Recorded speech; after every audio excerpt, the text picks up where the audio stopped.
नमस्कार, news point लेकर हाजिर हूं मैं राजीव। दोस्तों, बीजेपी को आज चुनावी नतीजों में बड़ा झटका लगा है।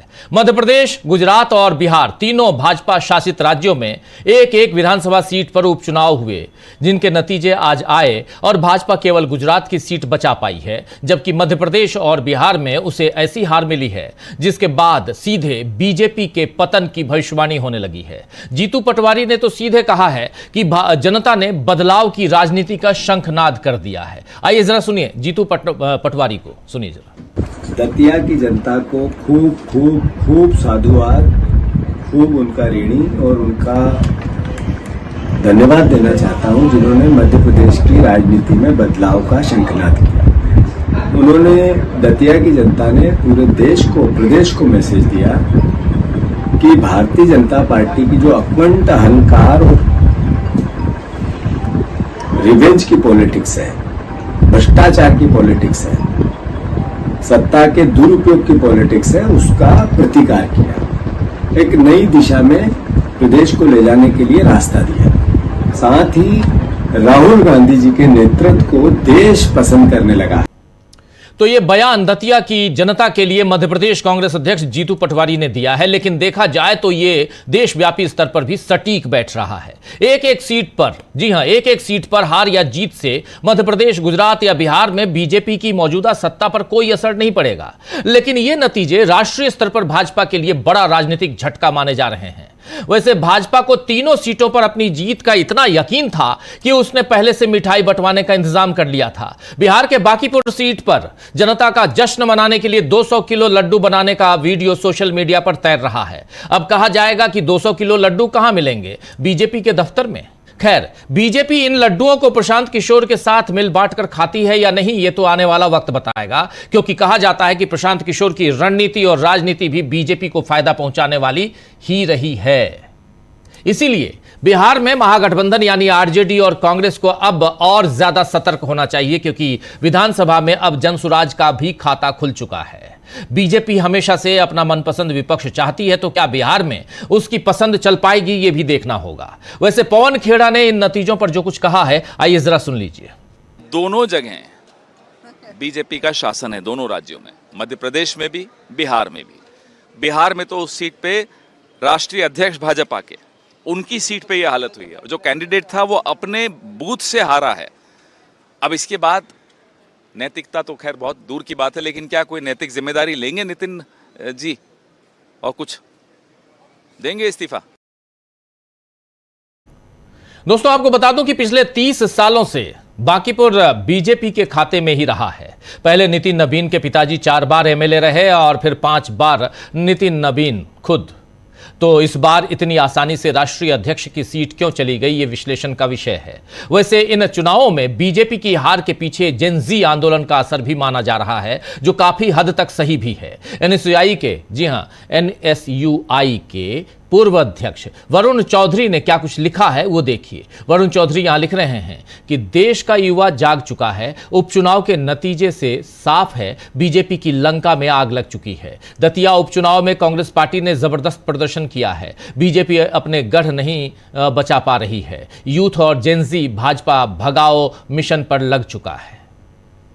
तो देश का युवा बीजेपी को भगाने के मिशन पर लगा हुआ है, यह कांग्रेस का मानना है। हालांकि इस युवा का सारा जोर अपने लिए अच्छी शिक्षा व्यवस्था करवाने पर है, यह बात जाहिर ही है। उसकी इस कोशिश में बीजेपी ने अड़ंगा डाला तो अब उसे परिणाम भुगतना पड़ रहा है। राहुल गांधी ने आगे और परिणाम भुगतने की चेतावनी बीजेपी को दे दी है। प्रयागराज में छात्रों की गूंज कार्यक्रम को लेकर राहुल गांधी ने लिखा है, यहां साफ साफ देखिए कि जॉब नहीं मिलेगा तो सिंहासन हिलेगा। कोटा के बाद, देहरादून के बाद अब छात्रों की गूंज प्रयागराज पहुंच रही है। ये वो शहर है जहां लाखों नौजवान सालों से तैयारी कर रहे हैं, फॉर्म भरते हैं, फीस देते हैं और इंतजार करते रहते हैं। पेपर लीक ने उनका आज छीना, रुकी हुई भर्तियों ने उनका कल, और अभी कुछ दिन पहले दिल्ली में इन्हीं बच्चों पर लाठियां और पैलेट चलाए गए। सिर्फ इसलिए कि उन्होंने अपने हक की बात की। हम उनकी आवाज उठाते रहेंगे और उन्हें इंसाफ दिलाकर रहेंगे। अब बहाने नहीं चलेंगे। जवाबदेही लीजिए या कुर्सी छोड़िए। 8 अगस्त प्रयागराज में मिलते हैं। तो जिस तरीके से राहुल गांधी ने सिंहासन हिलने का ऐलान कर दिया है, उसके बाद बीजेपी का डर शायद और बढ़ जाए। वहीं मल्लिकार्जुन खड़गे ने भी आज अपने अंदाज में मोदी के इंस्टाग्राम रील्स का माहौल उड़ाया है। देखिए जरा। तो ये सदन का अपमान है और जो लोग इस सदन में हम लोगों को चुन के लाए हैं, उन लोगों का भी अपमान है। लोकतंत्र का अपमान है। तो लोकतंत्र में बहस होती है और हम जब बहस छेड़ते हैं तो आपका दायित्व होता है, आपका अधिकार होता है कि उसको रिप्लाई दें। अगर मेरी आर्गुमेंट ठीक नहीं है तो आप कहिए कि तुम्हारा गलत है, मेरा सही है, लेकिन वो अंदर कदम ही नहीं रखे। जब से पार्लियामेंट शुरू हो गया तब से अब तक वो अंदर नहीं। या तो सदन से या एमपी से वो डर रहे हैं, या नहीं तो सदन को कुछ नहीं समझते, इंसल्ट करते हैं। ये दोनों में एक ही हो सकता है। लेकिन मैं ये कहना चाहता हूँ कि प्रधानमंत्री जी जब 12, साढ़े 12 बजे, 1 बजे उठ के, मैं तो तब सोया हुआ तो उस वक्त वो इंस्टाग्राम क्या है, हाँ, उस पे आते हैं और अपनी बात रखते हैं। अरे वही बात सदन में आके रखो, या प्रेस बुलाओ। आप प्रेस बुलाकर वहां पर प्रेस में बोलो, लोग आपको पूछेंगे क्वेश्चन। और वहां ये कह रहे हैं कि आप ये बच्चे हैं, उनको मैंने माफ कर दिया। अरे माफी तो आप मांगना चाहिए, क्योंकि आपने पैलेट गन चलाई, आपने गैस चलाया, टीयर गैस। तो सुना आपने। यहां मल्लिकार्जुन खड़गे ने बता दिया है कि जब मोदी रील बनाते हैं रात को 12 बजे, 1 बजे, 2 बजे, तब मैं सोता हूं। उन्होंने खुद को वृद्ध बताते हुए भी युवाओं के मन की बात कही है, जबकि मोदी अब तक इसे सुन नहीं रहे हैं। वैसे मोहन भागवत भी अब 6 अगस्त को मुंबई में जेन जी और जेन अल्फा से संवाद करने का ऐलान कर चुके हैं, जिस पर आदित्य ठाकरे ने लिखा है। क्या कुछ लिखा है देखिए कि अचानक जो लोग जेन जी और जेन अल्फा से जुड़ना चाहते हैं, और वे भी जिन्होंने सोशल मीडिया के जरिए उन्हें संस्कृति का पाठ पढ़ाने का बीड़ा उठाया है, उन सभी से बस एक सीधा सा सवाल है, आप तब कहां थे जब वे AK-47, जंग लगी कीलों वाली लाठियों, इलेक्ट्रिक शॉक गन, बिजली वाले बैरिकेड्स और आंसू गैस का सामना कर रहे थे, और जब कानून व्यवस्था के नाम पर महिलाओं के साथ बदसलूकी की जा रही थी, तब आप कहां थे जब शांतिपूर्ण विरोध प्रदर्शन के लिए निकलते समय उन्हें घर में ही जबरदस्त नजरबंद कर दिया गया था, या जब उन्हें गिरफ्तार किया गया, तब आप आगे क्यों नहीं आए? तो कुल मिलाकर छात्रों पर की गई बर्बरता पर सरकार की तरफ से जवाब न आने को लेकर मोदी सरकार घिरी हुई है। संसद परिसर में मोदी और अमित शाह के खिलाफ नारे लग रहे हैं, और इस बीच 3 सीटों में से केवल गुजरात की मांजलपुर सीट ही बीजेपी जीत पाई है, बाकी दोनों सीटें हार गई है। बिहार की सीट बांकीपुर और उधर मध्य प्रदेश की दतिया सीट, ये दोनों बीजेपी हार गई। क्या ये वाकई बीजेपी की विदाई के संकेत हैं? आज इसी पर चर्चा करेंगे।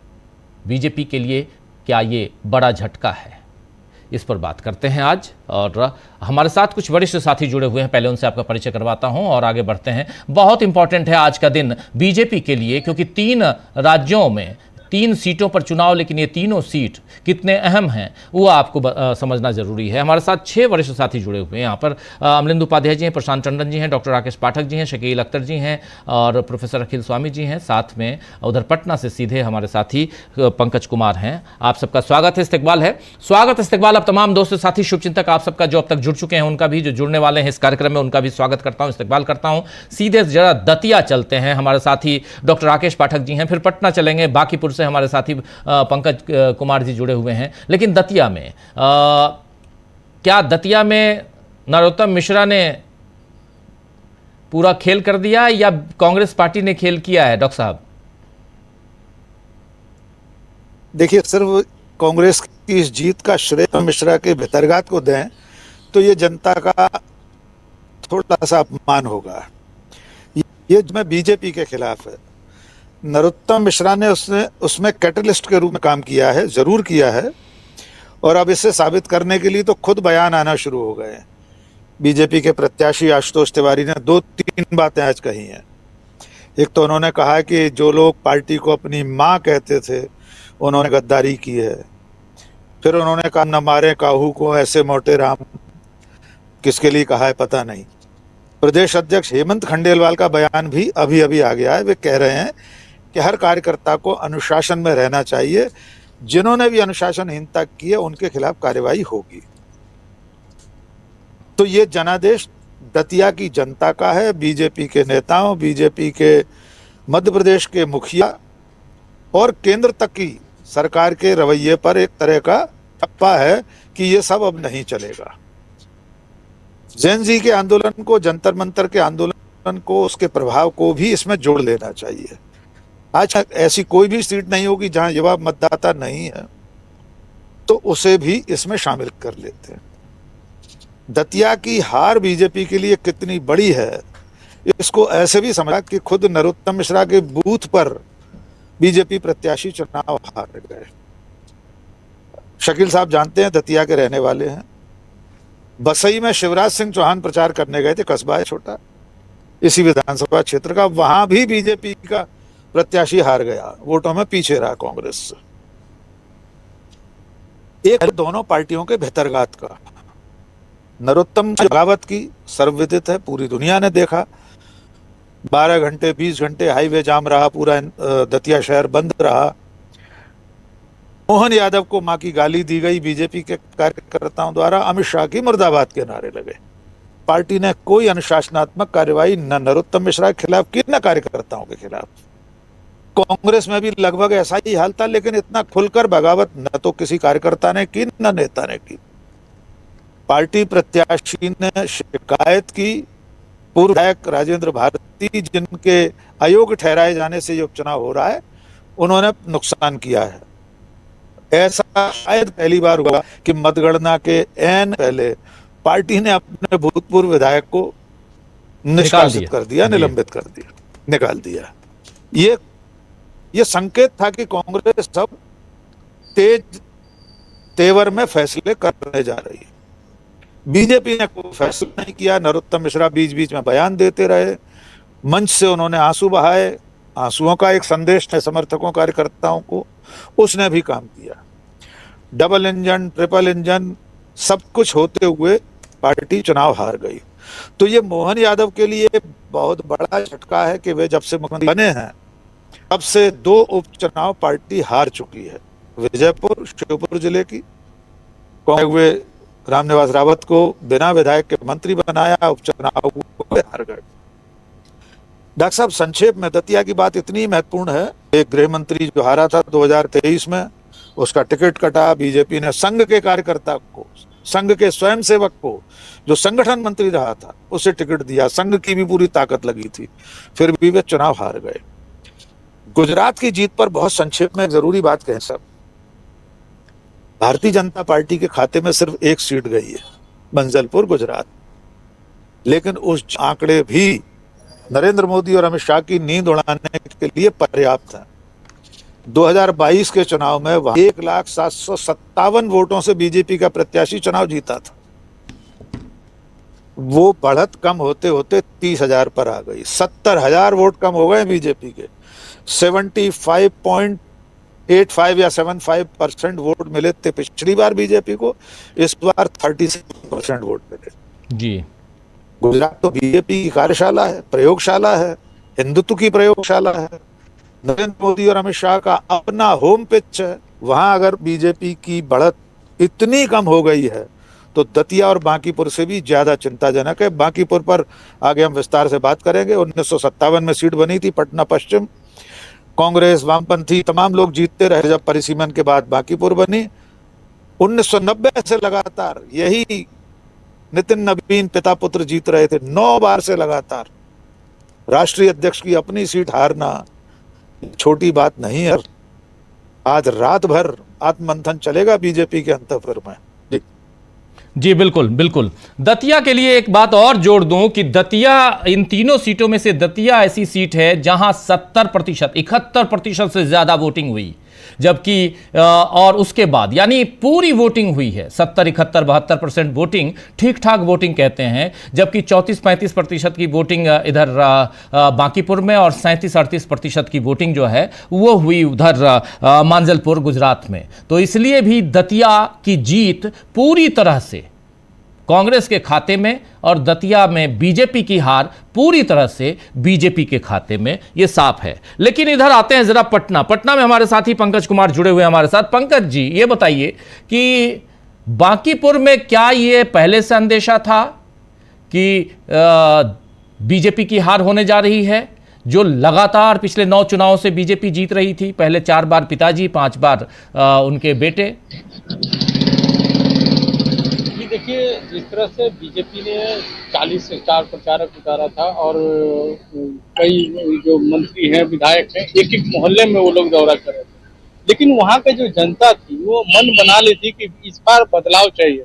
हमने चुनाव के दिन भी जनता से बात करने की कोशिश की, कई लोगों से बात की, उन्होंने कहा कि बदलाव और विकास दोनों चाहिए। तो बदलाव की जो लहर थी वो आज बीजेपी के हार के बाद वो दिख रही है प्रशांत किशोर की जीत की। वहीं प्रशांत किशोर का कहना है कि जिस तरह से बांकीपुर में हमें हरास किया गया है, बांकीपुर की जनता ने हमें आशीर्वाद दिया है, इसलिए हमें बांकीपुर में जीत हुई है। और बीजेपी लगातार, उसको पहले से आगाज ऐसा एहसास हो चुका था कि हम यहाँ से हार रहे हैं, उसके बाद से लगातार रोज प्रतिदिन जो है वो सारे जो कार्यकर्ता हैं, उनके विधायक हैं, मंत्री हैं, हर एक मोहल्ले में गए और उन लोगों को वोटर को लुभाने की कोशिश की। और कहीं कहीं तो ऐसा भी हुआ है, एक पटना का ही एक वीडियो वायरल हुआ है कि एक जन वोटर थे, उन्होंने कहा कि हम आपका विरोध करते हैं, हम आपको वोट नहीं देंगे, मेरी बात को सुनिए। तो उनके साथ भी उनको धमकी भी दिया गया। उसको लेकर के प्रशांत किशोर ने वो सब वीडियो भी काफी वायरल किए। तो कहीं ना कहीं जनता के मन में ये हो गया था कि बीजेपी अब तानाशाह हो गया है, उसके बाद जो है कि इस बार बदलाव जरूरी है, इसलिए जनता ने मूड बना लिया और ये बदलाव की तरफ बढ़ा और बदलाव हुआ। लेकिन पंकज जी, ये बताइए कि मात्र 34-35% की वोटिंग, और उसमें से जो लोग नहीं निकल के आए, कौन लोग थे, अधिकतर कौन लोग थे, क्योंकि वहां जाति विशेष का पूरा गणित है, तो ऐसा कुछ पता चला कि कौन लोग निकल के नहीं आए, कौन लोग आए, या जो निकल के आए, खासकर जो कायस्थ हैं, कायस्थों की टोली निकल के आई क्या, अगर आई, और क्या वो फिर वो प्रशांत किशोर की तरफ चली गई या इधर? और दूसरा सवाल इसके साथ साथ, जब कैंडिडेट को चेंज किया गया, इसका भी कोई असर पड़ा क्या इस चुनाव पे? देखिए, कैंडिडेट का चेंज का कोई बहुत बड़ा असर नहीं है, दोनों कैंडिडेट उनके लिए उसी तरह के थे। ऐसा नहीं है कि बंटी जो थे बहुत बड़ा जीत दिला देते बीजेपी को, लेकिन बीजेपी का जो अभी हमने जनता से या प्रशांत किशोर के भी कई कार्यकर्ताओं से बात किया कि बीजेपी ने बहुत वो शब्द कहा था, वो हम कह नहीं पाएंगे कि हम किसी को भी टिकट दे देंगे यहाँ पे तो जीत जाएगा, लेकिन ऐसा नहीं है। जनता को ये बात पिंच कर गया। कई जनता से हमने भी बात किया, उन्होंने कहा कि जब बीजेपी ऐसा करती है कि कुत्ता बिलाई को भी हम दे देंगे, जीत जाएंगे, तो क्या हम लोग यहाँ कुत्ता बिलाई समझने वाले? इसलिए जनता उसको नकार है। रही बात बीजेपी के वोट, जो कायस्थों की वोट कहते हैं, कायस्थ की वोट बात करें, कायस्थ की वोट भी जो है वो प्रशांत किशोर के खेमे में गया है। आरजेडी के जो कोर वोटर थे वो भी प्रशांत किशोर के खेमे में गया। आरजेडी के जो वोटर थे उनको ये लगा कि अब आरजेडी जीतने वाले नहीं है, प्रशांत किशोर का लहर है, इसलिए प्रशांत किशोर की तरफ ही उनका झुकाव हुआ है। बिल्कुल। और ये अब बताइए कि यहाँ चूंकि नितिन नवीन की ये सीट थी और सुबह से 200 किलो लड्डू जो बन रहा था, उसका विजुअल वीडियो आप भेजे, वो 200 किलो लड्डू किधर गया? वो लड्डू क्या कुछ खाए, आपको मिला कि नहीं? नहीं, लड्डू तो हमने नहीं खाया, क्योंकि हम दिन भर काम में थे, हमें मौका नहीं मिला। लेकिन बीजेपी का जो लड्डू था वो पार्टी कार्यालय की तरफ से उसको नहीं कहा गया था। वो एक बीजेपी के ऐसे कार्यकर्ता है, किसी भी काम में वो सबसे ज्यादा आगे रहते हैं, ताकि उनके बड़े नेता का चेहरा नहीं चले, उनका चेहरा चले, उसके वजह से उन्होंने लड्डू का काम किया था। लेकिन सुबह से ही जिस समय से रुझान आ रहा था, उस समय से प्रशांत किशोर आगे चल रहे थे। बीजेपी कार्यालय सन्नाटा पसरा हुआ था, बीजेपी कार्यालय में सुरक्षा व्यवस्था बढ़ा दी गई थी। तो इसको लेकर के कहीं से वो जीत नहीं रहे थे कि लड्डू बनवाते, लेकिन उनके जो कार्यकर्ता थे वो भी बनवा नहीं रहे थे। लड्डू की दुकान है वहां पे, वहां गए, वो पोस्टर लगा दिए और बोल दिए कि यह लड्डू हम इतना बनवा रहे हैं, क्योंकि वो दुकानदार का लड्डू था, दुकान के पास ही रह गया। वाह वाह, ये भी फर्जीवाड़ा, इसमें भी फर्जीवाड़ा कि दुकान पे लड्डू बना रहे हैं, मिठाई बन रही है और मिठाई की दुकान पे आपने अपना पोस्टर लगा दिया कि देखो हम बना रहे हैं। वाह, आप हमारे साथ बने रहिए पंकज जी, आप हमारे साथ बने रहिए। जरा जल्दी से प्रोफेसर अखिल स्वामी जी आपके पास आना चाहता हूं। दो महत्वपूर्ण यहां पर महत्वपूर्ण हार मैं कह रहा हूं, जीत तो एक, और उस जीत में भी कैसी जीत है अभी डॉक्टर राकेश पाठक जी ने बता दिया वो मांजलपुर सीट की गुजरात में, कि कैसे आप कहां 1.25 लाख और कहां 30,000 पे आप आ गए, तो किस ढंग से परिवर्तन हो रहा है। लेकिन क्या इसका असर, एक यह भी कहा जा रहा है कि जेनजी आंदोलन जो यहां पर दिल्ली के जंतर मंतर पे हुआ और देश भर में हुआ और अभी भी लोग कई जगह आंदोलित हैं, इसका भी असर देखा जा रहा है। लेकिन इस उपचुनाव का कितना असर राष्ट्रीय राजनीति पर देखते हैं आप प्रोफेसर अखिल स्वामी जी? देखिए राजीव जी, वास्तविकता यह है कि जब परसेप्शन टूटता है, देखिए भारतीय जनता पार्टी ने पिछले 12 साल में किया गया है, उन्होंने एक परसेप्शन क्रिएट किया है कि वो अविजित हैं, उन्हें कोई हरा नहीं सकता और वो जीतते ही जाएंगे। राकेश जी ने बताया कि दतिया के अंदर जो नरोत्तम मिश्रा की पोलिंग बूथ है उसमें भी वो पीछे हटे, और इसी प्रकार से आप देखें बांकीपुर के अंदर भी नितिन नवीन की जो पोलिंग बूथ है उसमें भी नितिन नवीन भारतीय जनता पार्टी को नहीं जिता पाए। इसका मतलब क्या है? इसका मतलब यह है कि अगर ये माना जाए कि नरोत्तम मिश्रा ने चाल चल दी और अपने कैंडिडेट को हरवा दिया, तो क्या नितिन नवीन ने भी, जो राष्ट्रीय अध्यक्ष है भारतीय जनता पार्टी के, उन्होंने भारतीय जनता पार्टी के कैंडिडेट को हरा दिया? देखिए, जब परसेप्शन टूटता है, वही जैसे हम लोग कहते हैं over branding thrills but kills. अगर आप अपने व्यक्तित्व की ब्रांडिंग बहुत ज्यादा कर दें, देखिए हमारी बात है, आप भी सहमत होंगे, सारे पैनलिस्ट सहमत होंगे, हम लोग एक परसेप्शन लेके अपने साथ चलते हैं, जनता हमको एक रूप में देखती है, और जब हम यहाँ सिद्धांतों की बात करते हैं तो मानते हैं हम सिद्धांतिक व्यक्ति हैं। अगर उन्हें कहीं भी लगे कि हमने सिद्धांत से जरा भी समझौता कर लिया तो हमारा जो परसेप्शन है वो बुरी तरह से टूटता है।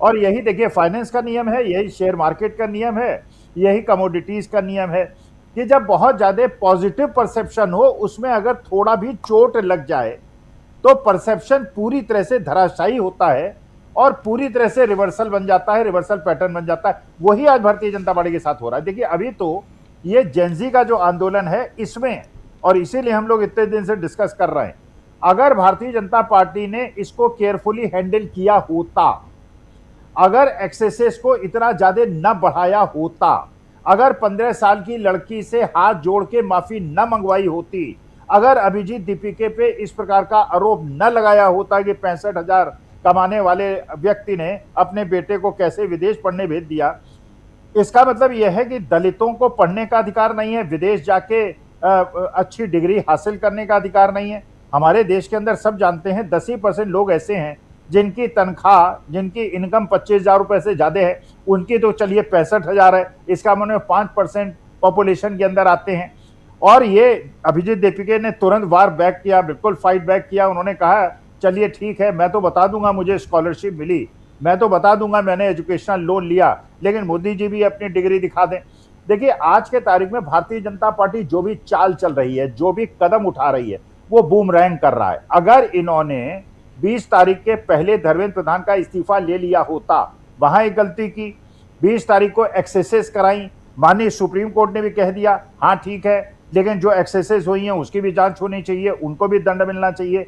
देखिए अब परसेप्शन जनता के बीच में ये चला, क्योंकि जब परसेप्शन टूटता है तो इतनी तेजी से टूटता है कि वो बिल्कुल धराशायी हो जाता है। जैसे मान लीजिए एक एग्जाम्पल देता हूं, आप देख रहे हैं पिछले 2 साल से रुपया टूटता जा रहा है, 80, 82, 84, 86, 88, 90, 92, 94, 96। तो लोग क्या करते हैं, डॉलर खरीद लेते हैं, और जब डॉलर मजबूत हो जाता है तो 1 महीने के बाद उसको बेच के पैसा कमा लेते हैं। मान लीजिए अगर 96 से घट के 92 आ जाए आज डॉलर और रुपया मजबूत हो जाए, उसके बाद जिन्होंने भी डॉलर खरीदा वो घबराएंगे, डॉलर मार्केट में बेचेंगे, और उसके बाद डॉलर जो है वो 80 रुपए में आ जाएगा। जैसे आपने देखा जो अमेरिका के अंदर 2007-8 में जो सब प्राइम क्राइसिस हुई थी, उसमें भी यही हुआ था, प्रॉपर्टी के प्राइसेस क्रैश हुए, क्रैश होने की वजह से लोगों ने और बेचना शुरू किया, और बेचा तो और ज्यादा नीचे चले गए। अभी तो देखिए शहजाद पूनावाला का एक केस हुआ है, अभी तो एमएम जोशी साहब का हुआ है। अभी तो आप देखते जाइए कितने प्रवक्ता रिजाइन करेंगे, कितने भारतीय जनता पार्टी के। अभी तो नरोत्तम मिश्रा दांव खेल रहे हैं और सम्राट चौधरी के भी इस्तीफे की मांग हो रही है। तो अभी देखिए ये तो रिवर्सल पैटर्न की शुरुआत है, आगे तो बहुत खेल होना है। अभी तो एक झांकी है, बांकीपुर और दतिया तो झांकी है, पूरा हिंदुस्तान बाकी है। वाह, बांकीपुर दतिया झांकी है, पूरा हिंदुस्तान बाकी है। जरा आगे बढ़ते हैं जल्दी से। डॉक्टर राकेश पाठक जी आपके पास आता हूं। आपके पीछे बैकग्राउंड में लाइट की कमी दिखाई दे रही है और मैं समझ रहा हूं आप गांव में हैं। जरा एक सवाल और, फिर शकील जी आपके पास भी आता हूं। पंकज जी आप बने रहिए हमारे साथ। दतिया ही नहीं बल्कि अगर मध्य प्रदेश की बात करें, गुजरात की बात करें या बिहार की बात करें, तो आपको भी लगता है क्या कि ये जो आंदोलन है उसका भी असर है इस उपचुनाव पे? देखिए, निश्चित तौर पर जैसा कि प्रोफेसर अखिल स्वामी जी ने कहा कि परसेप्शन की लड़ाई होती है राजनीति में। अब नरेंद्र मोदी का तिलिस्म टूट चुका है। उनका एक भ्रम था कि नरेंद्र मोदी महामानव है, नॉन बायोलॉजिकल है, ऐसा उनका खुद का दावा था। उनके समर्थकों ने उन्हें ईश्वर के समकक्ष रख दिया, भगवान विष्णु का अवतार बता दिया। अभी 2 दिन पहले एक सिगरेट हीरो ने कह दिया कि मैं उनके पैर धोकर पीना चाहता हूं क्योंकि वे भगवान विष्णु के अवतार हैं। ये सारा परसेप्शन बना इसलिए था डॉक्टर साहब कि चुनावी जीत लगातार उनके खाते में आ रही थी। यद्यपि बीच बीच में ऐसा नहीं है कि नरेंद्र मोदी लगातार अहरनिश चुनाव जीत रहे थे। 2018 के 3 राज्यों के हिंदी बेल्ट के चुनाव, मध्य प्रदेश, छत्तीसगढ़, राजस्थान, बीजेपी हारी थी। कहाँ था नरेंद्र मोदी का तिलिस्म? नरोत्तम मिश्रा चूंकि आज चर्चा में ज्यादा है जी, उनका तिलिस्म उस दिन भी कहीं नहीं था। लोग संघ के स्वयंसेवकों, संघ को श्रेय देते हैं कि वो साइकिल पर एक स्वयंसेवक आता है, चुपचाप पार्टी का काम करके जिताकर चला जाता है। ये संघ के स्वयंसेवकों को बांकीपुर का पता नहीं मालूम था क्या, या रोड कहीं और मुड़ गई थी दाएं बाएं? संघ के स्वयंसेवक तो आशुतोष तिवारी स्वयं थे। राजीव जी दतिया के प्रत्याशी संघ से आए थे, संगठन मंत्री थे। उनकी जीत के लिए संघ ने कुछ नहीं किया।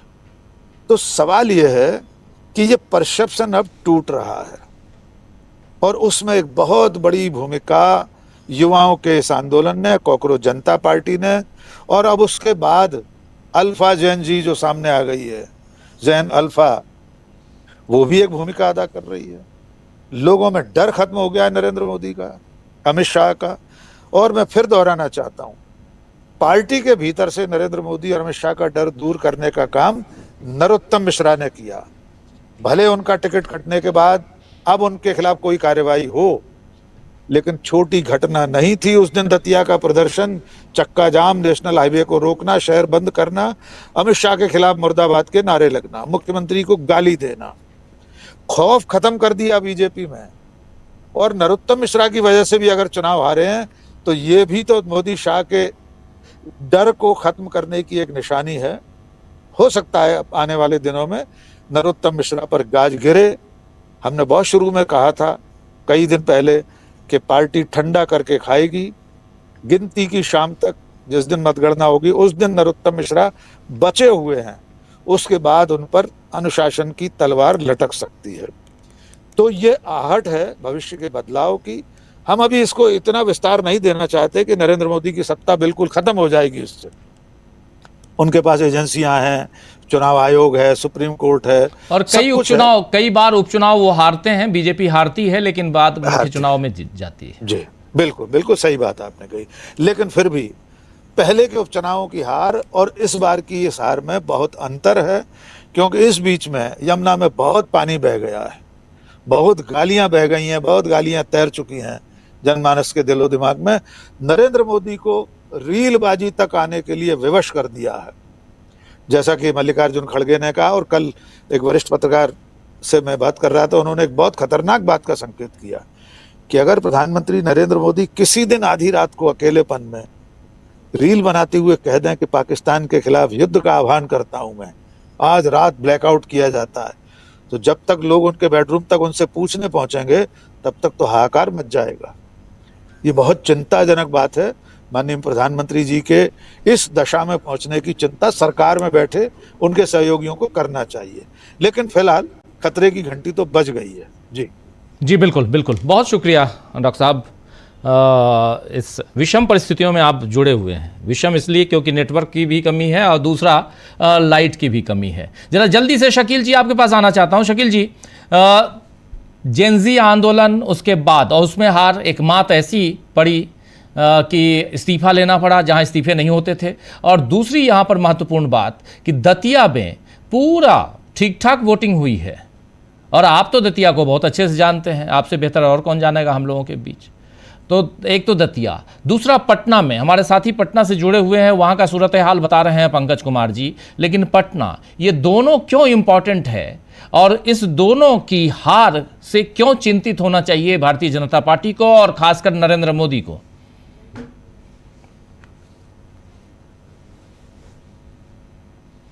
बहुत सारे छात्र जंतर मंतर पर आए थे और अभी आरएसएस के सर सह कार्यवाह अतुल लिमिये क्या कह रहे हैं? ये आंदोलन संविधान विरोधी और देश विरोधी था। आप समझ जाइए कि असर क्यों नहीं होगा। अभी भी ये कह रहे हैं कि जंतर मंतर का आंदोलन, छात्रों का आंदोलन, युवाओं की नाराजगी, ये संविधान विरोधी है, ये नहीं होना चाहिए, ये देश विरोधी है। जाहिर है कि इसका असर होना ही होना है, पूरे देश में होना है, वो दतिया में हो गया। हम यहाँ जरा एक सवाल पूछना चाहते हैं। मोदी जी की अभी डॉक्टर साहब, डॉक्टर राकेश पाठक रील की बात कर रहे थे, उसी रील में उन्होंने कहा था शहंशाह अकबर बन के कि जाओ मैंने तुम्हें माफी दी। क्या दतिया के भाजपा कार्यकर्ताओं नेताओं को भी उन्होंने माफी दे दी? जिन्होंने उन्हें गाली दी थी, मोदी जी को गाली दी थी, अमित शाह को दी थी, और मोहन यादव को तो क्या क्या गालियां दी थी, जिन गालियों के बारे में ये पूरा गोदी मीडिया कह रहा है, बीजेपी कह रही है, उनको बड़ी चोट लग रही है। मोहन यादव को मां की गाली दी थी क्या? और वो कौन लोग थे? वो सब बीजेपी के कार्यकर्ता थे। पूरी जिला कार्यकारिणी थी, जिला अध्यक्ष थे। नेशनल हाईवे 44 गुजरता है वहां से, 44, पूरी रात जाम रहा, और जब पुलिस ने उसको हटाया तो नरोत्तम मिश्रा ने उस एसपी को धमकी दी। दतिया का जो चुनाव है उसके बारे में जीतू पटवारी ने बहुत सही कहा, ये मध्य प्रदेश की राजनीति का अहम मोड़ है। और देखिए, निश्चित रूप से ये दतिया का चुनाव तो है ही, दतिया के नेताओं की हार जीत तो है ही, लेकिन मध्य प्रदेश की राजनीति पे इसका बड़ा असर पड़ने वाला है। मोहन यादव जब मुख्यमंत्री बने, उसी के ठीक बाद जीतू पटवारी बने, दोनों साथ साथ बने करीब करीब। 3 विधानसभा उपचुनाव हुए मध्य प्रदेश में, उनमें से एक तो शिवराज सिंह चौहान की सीट पे था अपनी बुधनी में, जहां से उनको छोड़ के गए वो, तो वो शिवराज सिंह चौहान ने अपना चुनाव जितवा लिया अपने कॉन्स्टिट्यूंसी में। लेकिन बाकी 2 चुनाव, विजयपुर का जो ये बताया राकेश पाठक ने, श्योपुर जिले का, मंत्री थे उनके, हार गए चुनाव। दूसरा है दतिया का, हार गए। 2 उपचुनाव अगर कोई मुख्यमंत्री हार जाए उसके लिए बड़ा मुश्किल है। और वहीं जीतू पटवारी दोनों उपचुनाव जीत गए। या हम बता दें, पूरे चुनाव में प्रदेश अध्यक्ष जीतू पटवारी दतिया में ही रहे, गांव गांव गए, किसी और प्रदेश अध्यक्ष ने कभी ऐसा काम नहीं किया। और कल रात को एक बहुत बड़ा फैसला लिया जो कांग्रेस में कभी होता ही नहीं है। पूर्व विधायक जिनके अयोग्यता के कारण चुनाव हो रहा है, राजेंद्र भारती, उनको गिनती से ठीक पहले पार्टी से बाहर निकाल दिया जी।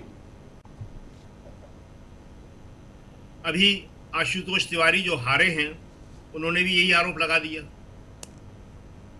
देखते हैं बीजेपी क्या करने वाली है। बीजेपी को फैसला तो लेना पड़ेगा, क्योंकि पूरी जिला कार्यकारिणी ने इस्तीफा दे दिया था, चुनाव की वजह से वो लोग रुके हुए थे। तो देखना है कि एक नजीर बना दी है कांग्रेस ने अपने पूर्व अध्यक्ष को, पूर्व विधायक को निकाल के। उनके पिताजी भी कांग्रेस में थे। दतिया में अभी तक जितने चुनाव हुए हैं 52 से, उसमें 8 चुनाव, 5 उनके पिताजी ने और 3 इन्होंने जीते थे। तो दतिया से ये दोनों नेता, जो बड़े नेता थे, नरोत्तम मिश्रा और राजेंद्र भारती, उनकी राजनीति पे अब सवाल लग गए। और जो जीते हैं वहां से कुंवर घनश्याम सिंह, वहां के राज परिवार के हैं, बहुत ही जेंटलमैन आदमी हैं। राजनीति में इतने शरीफ आदमी बहुत कम मिलते हैं। जो मध्य प्रदेश के सारे नेता जा रहे थे वो हैरान थे कि एक तो राज परिवार के और इतने शरीफ आदमी, देखिए उसकी शराफत का दतिया की जनता ने उनको मान रखा पूरा। दूसरी एक बात और बता दें कि ये संघ से लाके जो बीजेपी करती है, ये दतिया में दूसरी हार है। ये बताइए कि ये बताइए वो सब रहने दीजिए। ये बताइए कि देश की राजनीति पर इसका क्या असर पड़ेगा? कुछ पड़ता हुआ दिखाई देता है शकील जी? बताया तो हमने जी कि ये क्या बोल रहे हैं, सर कार्यवाह, अतुल लिमिये, संविधान विरोधी और देश विरोधी। जब आप युवाओं को इस भाषा में बोलेंगे तो इसका तो रिएक्शन होना ही होना है। भाई देश की राजनीति में असर क्यों नहीं पड़ेगा इसका?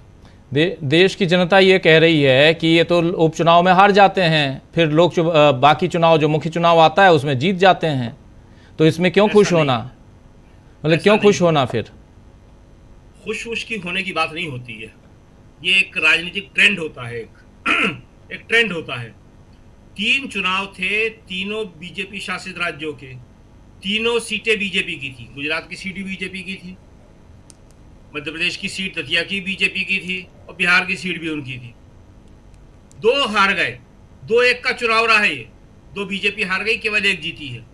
और जो भी बताया डॉक्टर राकेश पाठक ने कि गुजरात में भी जीत का मार्जिन जो है बीजेपी का कितना कम हो गया।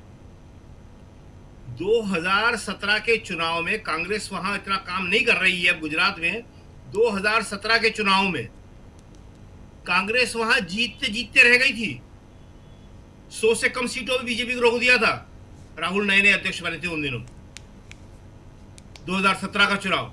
लेकिन 22 के चुनाव में उतनी मेहनत कांग्रेस ने नहीं करी और 22 के चुनाव में बहुत बुरी शिकस्त हुई कांग्रेस की। तो ऐसा नहीं है कि गुजरात में कांग्रेस जीत नहीं सकती है, मेहनत करने की बात है। जैसी मेहनत उन्होंने दतिया में करी मध्य प्रदेश में, अगर ऐसी मेहनत गुजरात में कर दें तो वहां भी रिजल्ट बदल सकते हैं। ये 1 या 2 चुनाव से कुछ होता है या नहीं होता, ऐसा नहीं है। ये अपने आप में एक बहुत बड़ा ट्रेंड है और ये समझने की बात होती है कि अगर कोई भी पार्टी जो विपक्ष की है अपना 10% से ऊपर वोट बढ़ा दे तो चुनाव आयोग, ईवीएम और ये वोटों को काटना, वोटों का जोड़ना भी काम नहीं कर पाता है। इसको समझने की बहुत जरूरत है। देखिए एक बात समझिए, ये चुनाव जो है दतिया का प्रत्याशी नहीं लड़ रहा था, आशुतोष तिवारी नाम है उनका। ये चुनाव मोहन यादव लड़ रहे थे जी। आप क्या समझते कि मोहन यादव हारने के बाद में इस चुनाव को उनकी कुर्सी पे जो बहुत सारे लोगों की निगाह लगी हुई है, मध्य प्रदेश के बड़े नेताओं की, मुश्किल हो जाएगी उन्हें। तो इसलिए उन्होंने कोशिश सारी करी है वहां पे, लेकिन कोशिश जनता ने सफल नहीं होने दी है। जनता ने वोटों का परसेंटेज बढ़ा के, जो आप बता रहे थे, खुद ही बता रहे थे कि 71% वोट डाल दिया जनता ने। 71 क्यों डाला उसने? 71 इसीलिए डाला कि तुम 8-10% गड़बड़ भी करोगे तो अब नहीं कर पाओगे। जी बिल्कुल बिल्कुल। जरा पंकज जी आपके पास आना चाहता हूं, फिर जी डॉक्टर राकेश पाठक जी कुछ जोड़ना चाह रहे हैं। जी जस्ट फॉर फन, शकील साहब ने कहा कि अकबर ने माफ कर दिया था। अकबर ने नहीं किया था सर, अनारकली ने माफ किया था।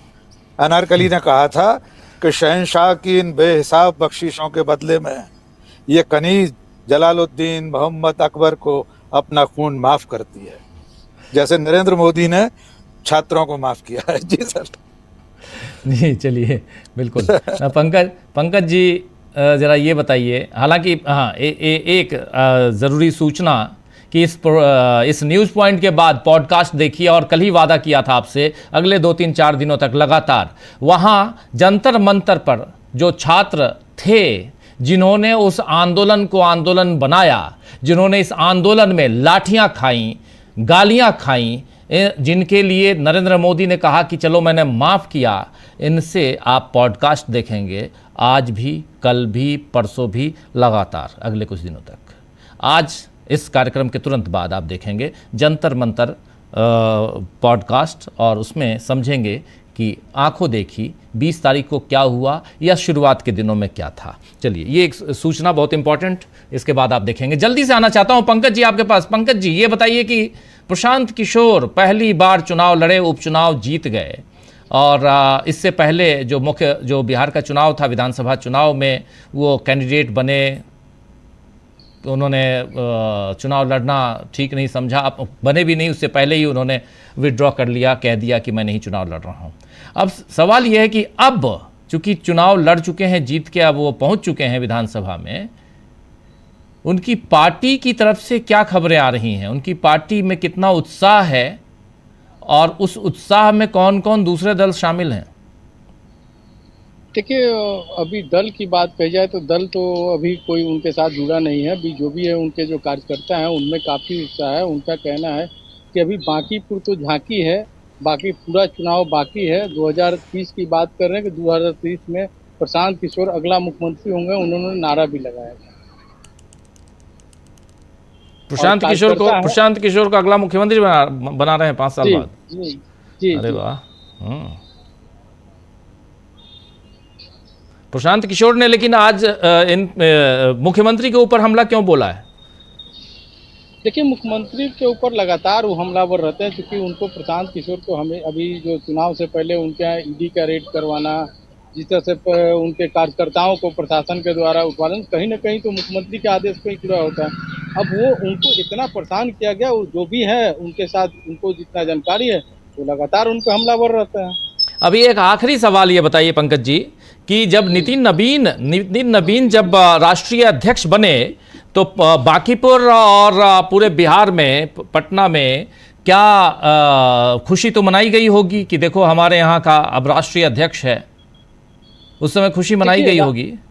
देखिए, बिहार की जनता वो राष्ट्रीय अध्यक्ष होने या उनसे कोई फर्क नहीं पड़ता, लेकिन बांकीपुर का जो जनता था उनके मन में ये आ गया था कि नितिन नबीन हमारे विधायक थे, लगातार उनको हम लोग जिताते थे और वो हमारे काम करते थे, लेकिन उनको लगा कि अब जो है वो नितिन नबीन कोई नहीं बन सकता है, हम लोगों का नहीं सुन सकता। वहाँ उनके जो कार्यकर्ता थे, उनके पार्टी के जो कोर वोटर थे, कायस्थ समाज के लोग थे, उन्होंने बीच में भी एक बार कायस्थ समाज के लोग जो अपना गांधी मैदान के अंदर में उन लोग ने भी मोर्चा खोला था कि अगर कायस्थों की अगर ये टिकट नहीं दी जाएगी तो हम लोग बगावत करेंगे, हम लोग भी चुनाव में किसी को उतारेंगे। तो ऐसा हुआ था। तो नितिन नबीन के जाने के बाद सभी जो कायस्थ समाज के लोग हैं वो भी थोड़ा कहती थे कि अब तो मान लो वो चले गए, दिल्ली चले गए, वो केंद्र की राजनीति करेंगे, लेकिन हम लोग को बिहार में क्या होगा, हम लोग को कौन देखेगा, इस वजह से भी फर्क पड़ा है। और वो जो नीरज सिन्हा जो उनके कैंडिडेट हैं वो बेसिकली उनको कहते हैं कि बांकीपुर वो बांकीपुर के हैं नहीं, यहाँ पर रेंट पे रहते थे, उनका अपना घर भी नहीं था, वो शायद नालंदा के हैं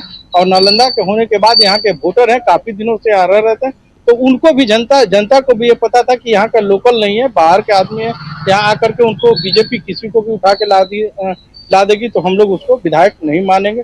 इस वजह से भी उनकी ये हाल हुई। ऐसे तो प्रशांत किशोर भी बांकीपुर के नहीं है। देखिए, प्रशांत किशोर बांकीपुर के नहीं है, लेकिन प्रशांत किशोर जन सुराज के सूत्रधार हैं। जन सुराज को उन्होंने सृजा है, जन सुराज को पार्टी बनाया है, जन सुराज के लिए 5 साल से उन्होंने मेहनत किया है। लेकिन वो प्रशांत किशोर एक एक लोग को समझाएं कि अपने बच्चों को भविष्य के लिए, पलायन के लिए, रोजगार के लिए, वो हमेशा से बोलते रहते हैं। तो लोग को लगा कि चलो कोई अब विकल्प जो है मेरे पास, जो कोई तीसरा विकल्प आ रहा है उसको हम चुने और तीसरा विकल्प के रूप में इनको प्रशांत किशोर को जिताए हैं। अब ताकि अब अगली बार जब चुनाव होगी तो प्रशांत किशोर यहाँ से चुनाव लड़ते हैं या फिर और किसी यहाँ के लोकल हैं उनको देते हैं, लेकिन प्रशांत किशोर को ये चुनाव जितना अहम था उन्होंने कहा और वो जीत कर दिखाए। जी, बहुत शुक्रिया पंकज जी, आपने तमाम जानकारी दी, इसके लिए बहुत बहुत शुक्रिया। हमारे साथ सुनील शुक्ला जी भी जुड़ गए हैं। सुनील जी, आपका स्वागत है इस कार्यक्रम में और जल्दी से प्रशांत टंडन जी आपके पास आना चाहता हूं। अभी देख रहे हैं प्रशांत जी, यहाँ दतिया, बांकीपुर बहुत इंपॉर्टेंट, शायद ये दोनों नाम आज नरेंद्र मोदी हो सकता है दोनों नाम से आज कोई रील बना दें, हम उम्मीद करेंगे, हम इंतज़ार करेंगे। रात को 12 बजे आजकल मैं भी लगातार 12 से 1 के बीच ज़रूर देखता हूँ मोदी जी के उस पर जाके, हैंडल पर जाके कुछ दिए क्या फ्रांस के लिए। लेकिन आपसे ज़रा समझना चाहता हूँ प्रशांत जी कि इसका कितना असर पड़ता हुआ आपको दिखता है नरेंद्र मोदी की राजनीति पे, इस उपचुनाव का, एक अहम उपचुनाव, और वो भी तब जबकि जंतर मंतर पे जो कुछ हुआ उसका झटका जो लगा उससे अभी उबर नहीं पाए हैं नरेंद्र मोदी। जी देखिए, दो बातें बहुत अहम हैं इसमें। एक, जब ये चुनाव हुआ 30 तारीख को, तो धर्मेंद्र प्रधान के इस्तीफे के 5 दिन बाद हुआ और पूरा देश उसकी चर्चा कर रहा था। तो ये कहना कि उसका असर नहीं हुआ होगा, ये नहीं कहा जा सकता। बिल्कुल असर हुआ है। अब इसके ज़मीन पे जो लोग हैं वो बताएंगे कि कितना असर हुआ है, लेकिन मुझे जो विक्ट्री मार्जिन 20,000 का लगभग विक्ट्री मार्जिन प्रशांत किशोर का है, और 70,000 कम हुआ है गुजरात के मंजलपुर में और दतिया में जो आया है, उससे तो लग रहा है कि बीजेपी का कहीं कोई एक बड़ा जो वोटिंग कंस्टिट्यूंसी है वो हिली है। चाहे वो महिलाएं हिली हैं या हिंदू अपर कास्ट हिला है, कोई एक बड़ा जो तबका जो है वो बीजेपी को छोड़ के गया है। एक या दो बड़े तबके छोड़ के गए हैं, तभी ये रिजल्ट संभव हुआ है। दूसरी बात, क्योंकि मंजर यहाँ पे बांकीपुर में भी आप देखिए कि बीजेपी ने पूरी ताकत लगा दी थी। उनके तमाम चीफ मिनिस्टर से लेकर कैबिनेट मिनिस्टर सब वहाँ पे कैंप कर रहे थे, तो ताकत पूरी लगाई थी। तो इसको कहना कि जंतर मंतर का असर नहीं है, मैं नहीं मान सकता। जंतर मंतर का भी असर है, और इसमें कोई एक बड़ी कंस्टिट्यूंसी जो है बीजेपी से हटी है। परिणाम शायद यही होता, मार्जिन अलग होता। प्रशांत किशोर शायद जीत भी जाते, तब भी 10-15 हज़ार से जीतते, अब लगभग 20,000 से जीते। तो कोई एक बड़ा वो हुआ। दूसरा एक जो असर मैं देख रहा हूँ, देखिए पिछले 5-6 इलेक्शन में हम लोग देख रहे हैं, हर इलेक्शन में हम लोग जाते हैं, उपचुनाव में नहीं, विधानसभा के चुनाव में तो जाते ही हैं जी। इलेक्शन कमीशन का जो तरीका है चुनाव कराने का, वो निष्पक्ष नहीं है। उसमें पूरी बेईमानी और पक्षपातपूर्ण सारे चुनाव होते हैं।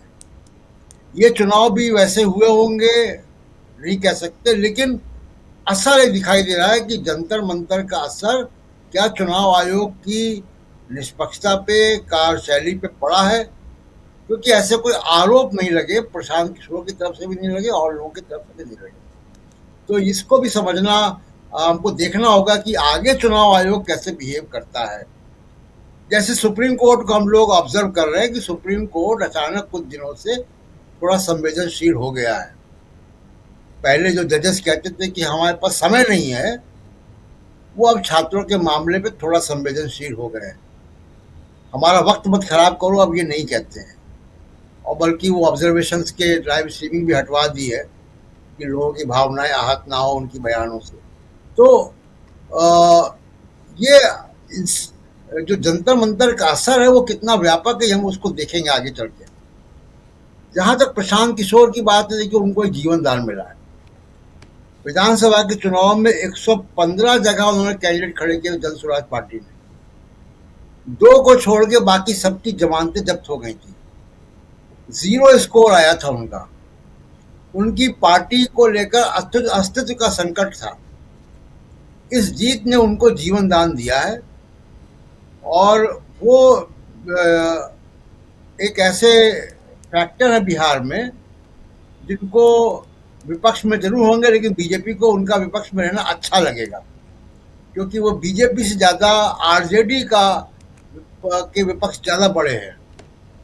तो इसलिए जन स्वराज की उनकी जो जीत है ये प्रशांत किशोर की, वो बिहार की राजनीति में कुछ तो खलबली पैदा करेगी।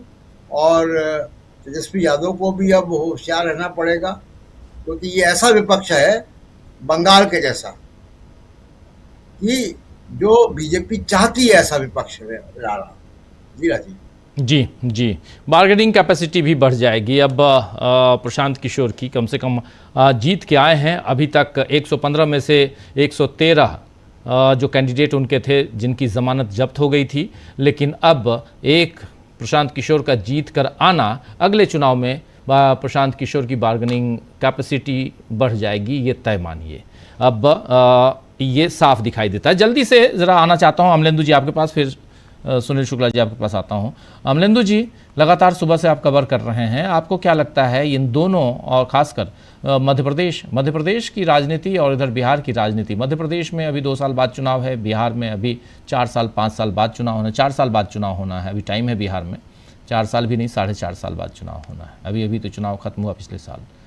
तो लेकिन इन सब का, आपसे भी वही सवाल कि इन सब का और खासकर इस दोनों जो दोनों उपचुनाव हैं, इसका असर यहाँ केंद्र में की राजनीति में रील बनाने वाले हमारे प्रधानमंत्री पर पड़ता हुआ नजर आता है, दिखाई देता है आपको?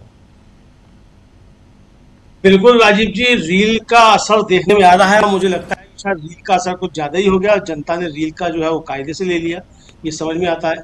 एक तो राजीव जी देखिए, दोनों सीटें इसलिए बीजेपी के लिए काफी ज्यादा महत्वपूर्ण थी और इसका असर देश की राजनीति में पड़ेगा। और हम लोगों ने दिन में भी राजीव जी बात की थी कि ये सिर्फ एक उपचुनाव भर को इसको देखकर इसका आकलन नहीं करना चाहिए, क्योंकि इसके प्रभाव जो है वो दूरगामी है। महत्वपूर्ण बात यह है, क्योंकि अगर सिर्फ एक चुनाव भर की बात होती तो ठीक है, चुनाव होते रहते हैं तो उसी तरह से देख लिया जाए। ये सीट जो राजीव जी बांकीपुर जो हारे हैं बीजेपी, यहां से 9 बार के विधायक हैं, एक तरीके से कहा जाए नितिन नवीन, यानी 4 बार उनके पिताजी, 5 बार वो खुद, और राष्ट्रीय अध्यक्ष हैं बीजेपी के, उनकी खाली की हुई सीट है, उस पर बीजेपी हार रही है। तो इसका राजीव जी क्या मतलब है कि इस पे बीजेपी क्यों हार रही है? आपका अच्छा, पहली बार ही आपने बिहार से अपना राष्ट्रीय अध्यक्ष बनाया है और पहली बार ही आपका वहां मुख्यमंत्री बना है। मुख्यमंत्री बनने के बाद पहली बार कोई उपचुनाव हो रहा है, आपने अपना बनाया मुख्यमंत्री। 20 साल के बाद आपका मुख्यमंत्री बना, वरना आप सरकार में शामिल रहते थे। तो इसलिए राजीव जी इसका प्रभाव जो है वो ज्यादा समझा जाना चाहिए। और चूंकि जैन जी आंदोलन के दौरान राजीव जी ये चुनाव हुआ, वोटिंग हुई, उसके बाद उसके आप प्रभाव समझ सकते हैं। और जैन जी आंदोलन से भी बीजेपी ने कोई सबक नहीं सीखा। बांकीपुर में भी राजीव जी वही पोस्टर सब लगाए जा रहे थे कि हम तो कट जाएंगे, कि पट जाएंगे, कि मर जाएंगे, यही सब किया जा रहा था। यानी अभी भी भारतीय जनता पार्टी ने सुधरने का कोई काम नहीं किया था। तो इसलिए भी राजीव जी महत्वपूर्ण हो जाता है। और इसी तरीके से राजीव जी दतिया का चुनाव भी राजीव जी जिस तरीके से बीजेपी वहां हारी है, वहां पूरी बीजेपी ने अपनी ताकत झोंक दी।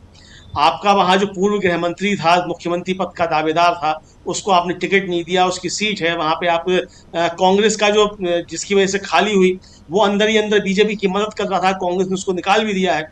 ये सारी बातें भी आई। उसके बाद भी अगर वहां कांग्रेस जीत रही है तो इसका मतलब कि राजीव जी कहीं ना कहीं जो सिस्टम है मोदी जी का, उसमें कुछ ज्यादा ही लोचा आ चुका है। यह मोदी जी को समझना पड़ेगा। 18-18 घंटे मोदी जी काम करते हैं और 18-18 घंटे मोदी बीजेपी का काम करने के बाद रील बनाने तक पे आ जाए, उसके बाद भी अगर राजीव जी बीजेपी हार रही है उन महत्वपूर्ण सीटों पर जहां पर उसकी प्रतिष्ठा दांव पर लगी हुई है, तो फिर राजीव जी ये मतलब कुछ ना कुछ उल्टा सीधा हो ही रहा है। गुजरात में भी उनका मार्जिन जिस तरह से कम हो गया, तो ये बीजेपी के लिए काफी चिंता के राजीव जी संकेत ये साफ तौर पर हमको तो दिखाई पड़ते हैं। अब ये जैनजी आंदोलन है या मोदी जी का 12 साल का जो शासन है उसके खिलाफ एक गुस्सा उभर रहा है। जैनजी आंदोलन भी राजीव जी क्या, जैनजी आंदोलन भी यही है कि मोदी जी के खिलाफ जो एक गुस्सा उभर रहा था उसको एक अभिव्यक्ति मिली उस आंदोलन से। यानी गुस्सा जो दबा हुआ था लोगों का, वो निकलकर सामने आ गया, ये है। और मोदी जी अगर इसको नहीं समझे, बीजेपी अगर इसको नहीं समझे और अभी भी डिवाइडर इन चीफ के कदमों पर चलते हुए कपड़ों से पहचान लेंगे, अगर इसी तरह की बातें आप करते रहें, तो फिर आने वाला समय हमें लगता है कि ज्यादा अच्छा नहीं है। ज्ञानेश कुमार जी की मदद के बावजूद, हिंदू मुस्लिम करने के बावजूद, अगर राजीव जी यही परिणाम आने हैं तो फिर काफी ज्यादा दिक्कतें बीजेपी के लिए हो सकती है। तो इसलिए मुझे लगता है कि ये सिर्फ उपचुनाव भर का मामला नहीं है। और राजीव जी उपचुनाव से भी कभी कभी जो है देश की राजनीति बदला करती है, ये देखने में आता है राजीव जी। और ये देश की राजनीति हमको बदलते हुए भी दिखाई पड़ती है। इसीलिए हम कह रहे हैं कि ये सिर्फ 2 उपचुनाव का मसला नहीं है कि साहब बीजेपी 2 उपचुनाव हार गई। जो सीटें हारी हो वहां के जो समीकरण है और उसका जो संदेश जाना था, वो संदेश काफी ज्यादा महत्वपूर्ण था राजीव। तो वो संदेश जो गया है उसकी वजह से लगता है कि इसके दुष्परिणाम जो है बीजेपी को आगे भुगतने होंगे। अब अगर ठीक कर लेते हैं तो ठीक है, नहीं करते हैं तो फिर आगे देखा जाएगा। अभी भी लगता है राजीव जी यही कि जिस तरीके से दमन चक्र चल रहा है खासतौर से बच्चों के ऊपर जो उस आंदोलन में शामिल थे, उससे लगता है कि अभी भी कोई सबक सीखने को तैयार बीजेपी है नहीं। तो अगर अब भी नहीं सबक सीखने, हो सकता है ये झटका जो लगा है उपचुनाव का, इसके बाद शायद कुछ सबक सीखें। अगर सबक सीखेंगे तो सुधर सकते हैं, सबक नहीं सीखेंगे और ये लगेगा कि अब तो हम जा ही रहे हैं, तो जब ये सोच लेंगे जाहिर है, तो फिर राजीव जी ये दमन चक्र और बढ़ सकता है, और ठीक है, फिर उसके बाद जो बीजेपी करेगी देख लेंगे। जी, स्वामी जी आपके पास आना चाहता हूँ, फिर सुनील जी आपके पास आता हूँ। स्वामी जी जरा ये बताइए कि क्या जंतर मंतर का प्रभाव यहाँ दिखाई देता है, और उसका प्रभाव, जंतर मंतर का प्रभाव आने वाले चुनावों पे, क्योंकि अब से 3-4 महीने बाद फिर चुनाव होना है। 7 राज्यों के चुनाव हैं अभी 2027 में, पढ़ता हुआ नजर आता है। कितना प्रभावशाली रहा है नरेंद्र मोदी की सियासत पर जंतर मंतर आज जब ये 3 राज्यों के चुनाव सामने हैं? देखिए राजीव जी, मैं एक शिक्षक के रूप में विवेचना कर रहा था, तो मुझे ये लगता है हिंदुस्तान की राजनीति ने एक बहुत बड़ी करवट ले ली है, जिसको लोगों को समझना चाहिए। देखिए अभी तक क्या होता था, परिवार में जो बुजुर्ग लोग होते थे वो डोमिनेट करते थे, पत्नी से जो कहते थे वोट डालने को, बच्चों से जो कहते थे वो पत्नी और बच्चे वैसे वोट डालते थे। अब मैं देख रहा हूं बच्चे हावी हो जाते हैं और महिलाएं हावी हो जाती हैं, और बच्चों के सामने माता पिता बाबा दादी सब जो है उनके सम्मोहन में जो वो कहते हैं वो करते हैं। देखिए आज के तारीख में मैं देख रहा हूं एक एस्पिरेशनल पॉलिटिक्स हो रही है हिंदुस्तान के अंदर। आपने तमिलनाडु के अंदर देखा, क्या किसी ने कल्पना की थी कि थलापति विजय इतनी अच्छी तरह से सीटें निकाल लेंगे, जिनका कोई तंत्र नहीं था, कोई ऑर्गेनाइजेशन स्ट्रक्चर नहीं था, डीएमके एडीएमके को उन्होंने खत्म कर दिया। देखिए राहुल गांधी की स्ट्रेटेजी को देखिए, राहुल गांधी की स्ट्रेटेजी कैसे उन्होंने बदली है। उन्होंने आज एक ट्वीट किया है, एक स्टेटमेंट दिया है, और बड़ा तगड़ा, बड़ा मर्म को समझने की आवश्यकता है। उन्होंने कहा कि बेरोजगार होकर मरने से बेहतर है रोजगार के लिए संघर्ष करो, क्योंकि अगर कांग्रेस ने पेंशन न दी होती तो आज के तारीख में घरों के कई सारे बुजुर्ग अपने बच्चों के सामने हाथ फैलाकर बैठे होते। जरा कल्पना कीजिए भाई, ये बिल्कुल पक्की बात है, क्योंकि जब ये कोविड आया था मेरे ही कॉलोनी में 2-3 लोग ऐसे थे, पिता को पेंशन आती थी, उसकी वजह से परिवार चल रहा था। उन्होंने कहा 3 बेटे हैं, अच्छा खासा उनका बिजनेस चल रहा था, सारा ठप हो गया, अगर मेरी पेंशन न होती तो मेरे घर में खाने की मुश्किल हो जाती। देखिए वो पेंशन इन्होंने बंद कर दी, आज के तारीख में पूरा उसे मार्केट से रिलेट कर दिया। एस्पिरेशनल पॉलिटिक्स, ये तेजस्वी यादव को भी समझना होगा, ये अखिलेश यादव को भी समझना होगा। 2027 में ठीक है पीडीए है, बाकी सारी चीजें हैं, योगी आदित्यनाथ के खिलाफ एक गुस्सा है, जेनजी उनके खिलाफ है, लेकिन अब आपको हमारे बच्चों को सीरियसली लेना होगा। झारखंड के अंदर आंदोलन चल रहा है, लंबा आंदोलन चल रहा है। एक लोगों ने मुझसे पूछा कि स्वामी साहब आप किधर खड़े हुए हैं? मैंने कहा मैं तो भैया अपने बच्चों के साथ खड़ा हूं, अपनी युवा शक्ति के साथ खड़ा हूं। कहीं पेपर लीक नहीं होना चाहिए, लेकिन हाँ इतना मैं जानता हूं साउथ के अंदर जहां कांग्रेस की सरकार है वहां पे पेपर लीक नहीं हो रहे हैं, सारे पेपर लीक हिंदी पट्टी में हो रहे हैं। इसका माने एक बहुत बड़ा माफिया काम कर रहा है। लेकिन अपोजिशन के लोगों को यह समझना होगा, आज का युवा एस्पिरेशनल है, वो अपने भविष्य की तरफ देख रहा है। आपको सारा कार्यक्रम अब ये फ्री बीज की तरफ करके और ये बांट देंगे, वो पैसा दे देंगे, महिला सम्मान, किसान सम्मान, ये करने के बजाय हमारे बच्चों को रोजगार दीजिए, इंडस्ट्रियलाइजेशन की तरफ सोचिए, प्राइवेटाइजेशन की तरफ मत बढ़िए, शिक्षा और चिकित्सा की तरफ ध्यान दीजिए, औद्योगिकीकरण कीजिए।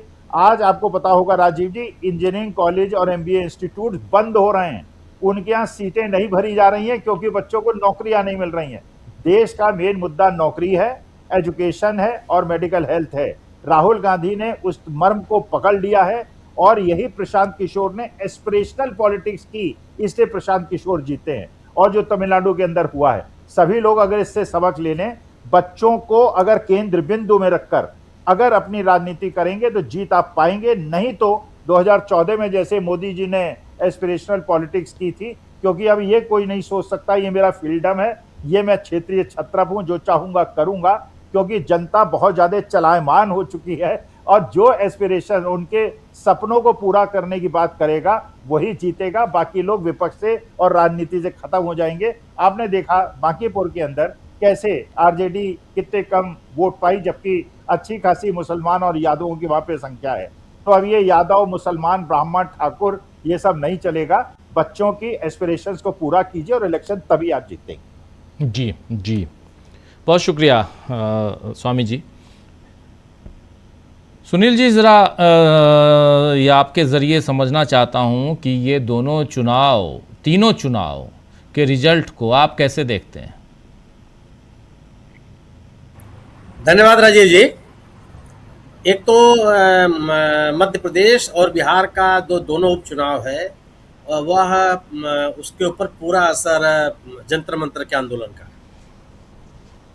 भारतीय जनता पार्टी के चुनाव जीतने के जो समीकरण रहे हैं, जो तरीके रहे हैं, वो पूरी तरह से लोगों ने उसको नकार दिया है। मेरा अपना मानना यह है कि बांकीपुर के चुनाव में प्रशांत किशोर की जीत का असर केवल आरजेडी पर नहीं पड़ेगा, बीजेपी पर भी पड़ेगा। बीजेपी का एक बहुत बड़ा समर्थक वर्ग है जिसको प्रशांत किशोर अपने साथ ले गए और उसके बगैर उनकी जीत संभव नहीं थी। आरजेडी का मतदाता उनके साथ गया है, जिसमें खासतौर से मुसलमान मतदाता गया, जो गैर यादव पिछड़ा है वो भी उनके साथ गया है। लेकिन जो भारतीय जनता पार्टी का ब्राह्मण मतदाता है, भूमिहार मतदाता है, कायस्थों को छोड़ करके कोई ऐसा वर्ग नहीं है जिसने भारतीय जनता पार्टी का साथ न छोड़ा। जो भारतीय जनता पार्टी बांकीपुर में यह कहती थी कि वह कुत्ता बिल्ली को भी चुनाव लड़ाएगी तो जीत के चलाएगा, उस भ्रम को लोगों ने तोड़ दिया। यह सामान्य घटना नहीं है। और यह जो राजनीतिक माहौल बना है, वह राजनीतिक माहौल जो जंतर मंतर का आंदोलन है उसके कारण से जबरदस्त बना है। इसमें कोई दो राय नहीं है कि 1995 के बाद से भारतीय जनता पार्टी बांकीपुर में कभी नहीं आ रही। लेकिन यह भी सही है कि 1995 के पहले कभी जीती भी नहीं। 1995 से सिलसिला शुरू किया, लेकिन जब तक वहाँ समाजवादी आंदोलन का एक स्वरूप था बिहार में, जनसंघ को या भारतीय जनता पार्टी को बांकीपुर में कोई स्थान नहीं मिला। वो पटना पश्चिम के नाम से उस समय जाना जाता था। बाद में राजनीतिक स्थितियां बदली, 1995 में इनके साथ जीत मिली और लगातार जीतते चले गए। लेकिन आज जो स्थितियां बदल गई, और यह ऐसा नहीं है कि भारतीय जनता पार्टी ने केवल एक अपना उम्मीदवार खड़ा कर रखा था। पार्टी का राष्ट्रीय अध्यक्ष बांकीपुर से कम 5-6 दिन तक बाहर नहीं निकले। 30 के 30 सांसद जो बिहार के बीजेपी के हैं, सबकी ड्यूटी थी वहां पर, और उनको एक एक इलाके सौंपे गए थे। इलाके में बूथ वाइज उनकी जिम्मेदारी दी गई थी। पूरी की पूरी सरकार, सम्राट चौधरी की पूरी सरकार वहां लगी हुई थी और बड़े तरीके से अपने अभियान को चलाया प्रशांत किशोर ने। प्रशांत किशोर ने नीतीश कुमार को कोई हमला नहीं किया। वो यहाँ तक कहते रहे कि बिहार में अगर लोकतंत्र जिंदा है तो नीतीश कुमार की भूमिका है, और वो लगातार हमलावर रहे सम्राट चौधरी के ऊपर। और सम्राट चौधरी के ऊपर उन्होंने उन सभी हमलों को बरकरार रखा जो पिछले आम चुनाव के दौरान, विधानसभा चुनाव के दौरान जिन मुद्दों को उन्होंने उठाया था, और बाकायदे उस पर वो अपना कायम रहे। युवकों ने बहुत बड़ी भूमिका अदा की है। पटना में जो छात्रों का आंदोलन रहा, वह अगर आप कह सकते हैं तो जंतर मंतर के बाद सबसे बड़ा आंदोलन पटना में था। आप इलाहाबाद को उसके साथ जोड़ सकते हैं, लेकिन सबसे बड़ा आंदोलन था और कई दिनों तक वो जारी रहा। और बांकीपुर जो विधानसभा क्षेत्र है वह पटना शहर है, वो कोई ग्रामीण इलाका नहीं है, एकदम पूरी की पूरी तरह से पटना शहर है। और वह शिक्षण संस्थाएं वहाँ हैं, विद्यार्थी बड़ी संख्या में वहाँ रहते हैं, कोचिंग इंस्टीट्यूट उस इलाके में बड़े बड़े हैं। तो एक केंद्र बना हुआ था। यह भारतीय जनता पार्टी के लिए बहुत बड़ी चेतावनी है कि वह उन हथकंडों के कारण से, उन हथकंडों के आधार पर चुनाव नहीं जीत सकती जिनका वो प्रयोग करती रही है। आप दतिया को केवल ये नहीं कह सकते कि नरोत्तम मिश्रा को टिकट नहीं दिया गया, चुनाव हार गए। नरोत्तम मिश्रा इतने बड़े नेता होते तो खुद क्यों नहीं चुनाव जीत जाते? वो भी तो हारे हुए व्यक्ति हैं। जो व्यक्ति खुद चुनाव हार गया, वह उसके कारण से कोई विधानसभा का चुनाव कांग्रेस जीत गई हो, ऐसा नहीं है। इस पूरे के पूरे हिंदी बेल्ट में जब बड़ा एक बदलाव आया है चुनावी राजनीति। गुजरात के चुनाव को हम कह सकते हैं कि भारतीय जनता पार्टी वहां जीत गई, लेकिन जीत हार का अंतर कितना कम हो गया, यह सामान्य बात नहीं है उस इलाके के लिए। तो यह आने वाले दिनों की जो राजनीति है उसमें जो जंतर मंतर का आंदोलन है उसका असर रहेगा, क्योंकि जंतर मंतर का आंदोलन विद्यार्थियों ने, युवकों ने समेटा नहीं है। उन्होंने अपने आप को उससे अलग नहीं किया है, और इसलिए अलग नहीं किया कि जो मुद्दे उनके साथ है उस मुद्दों के साथ लगे हुए हैं। उन मुद्दों को यह सरकार संबोधित करने के लिए तैयार नहीं है। अगर आप शिक्षा में आमूलचूल परिवर्तन की बात नहीं करेंगे, अगर आप परीक्षा लीक को बंद करने की बात नहीं करेंगे, अगर आप रोजगार देने के लिए एक योजनाबद्ध तरीका लड़कों के सामने नहीं रखेंगे, तो यह आंदोलन खत्म होने वाला नहीं है। इस आंदोलन के कारण उपजा हुआ जो विमर्श है वो खत्म होने वाला नहीं है। और भारतीय जनता पार्टी इस बात का आश्वासन, यह सरकार इस बात का आश्वासन नहीं दे सकती है कि वह पेपर लीक को रोक देगी। वजह इसकी मैं मानता हूं कि सबसे बड़ा पेपर लीक का सबसे बड़ा कारण है परीक्षाओं का केंद्रीय संचालन। एक सेंट्रलाइज संचालन जो नीट के माध्यम से किया, जो एनआईटी के माध्यम से किया जा रहा है, इसका विरोध तमाम गैर बीजेपी राज्यों ने किया।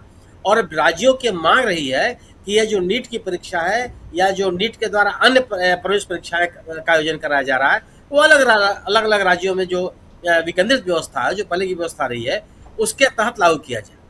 लेकिन भारतीय जनता पार्टी एनआईटी में, भारतीय जनता पार्टी के सामने सबसे बड़ा सवाल यह है कि वह अपने विचारधारा विशेष को प्रोत्साहित करना चाहती है। वो उन लोगों को प्रोत्साहित करना चाहती है, उन लोगों को केंद्र में रखना चाहती है जो उसके विचारधारा के पोषक है, जो उस विचारधारा को आगे बढ़ाने में सहायक है। इस दृष्टि के साथ, इस रणनीति के साथ आप पेपर लीक का जो की समस्या है उसका समाधान आप नहीं कर सकते। और पेपर लीक केवल ये नहीं है कि आपने पेपर लीक कर दिया और कोई आपराधिक घटना होगी।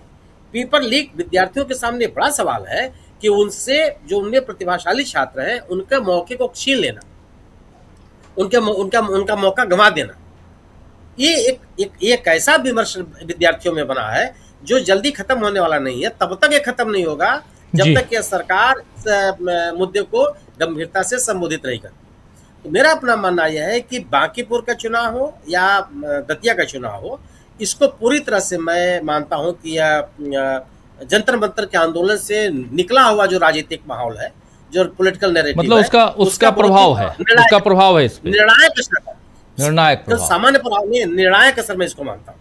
निर्णायक असर है, बहुत बड़ी भूमिका है।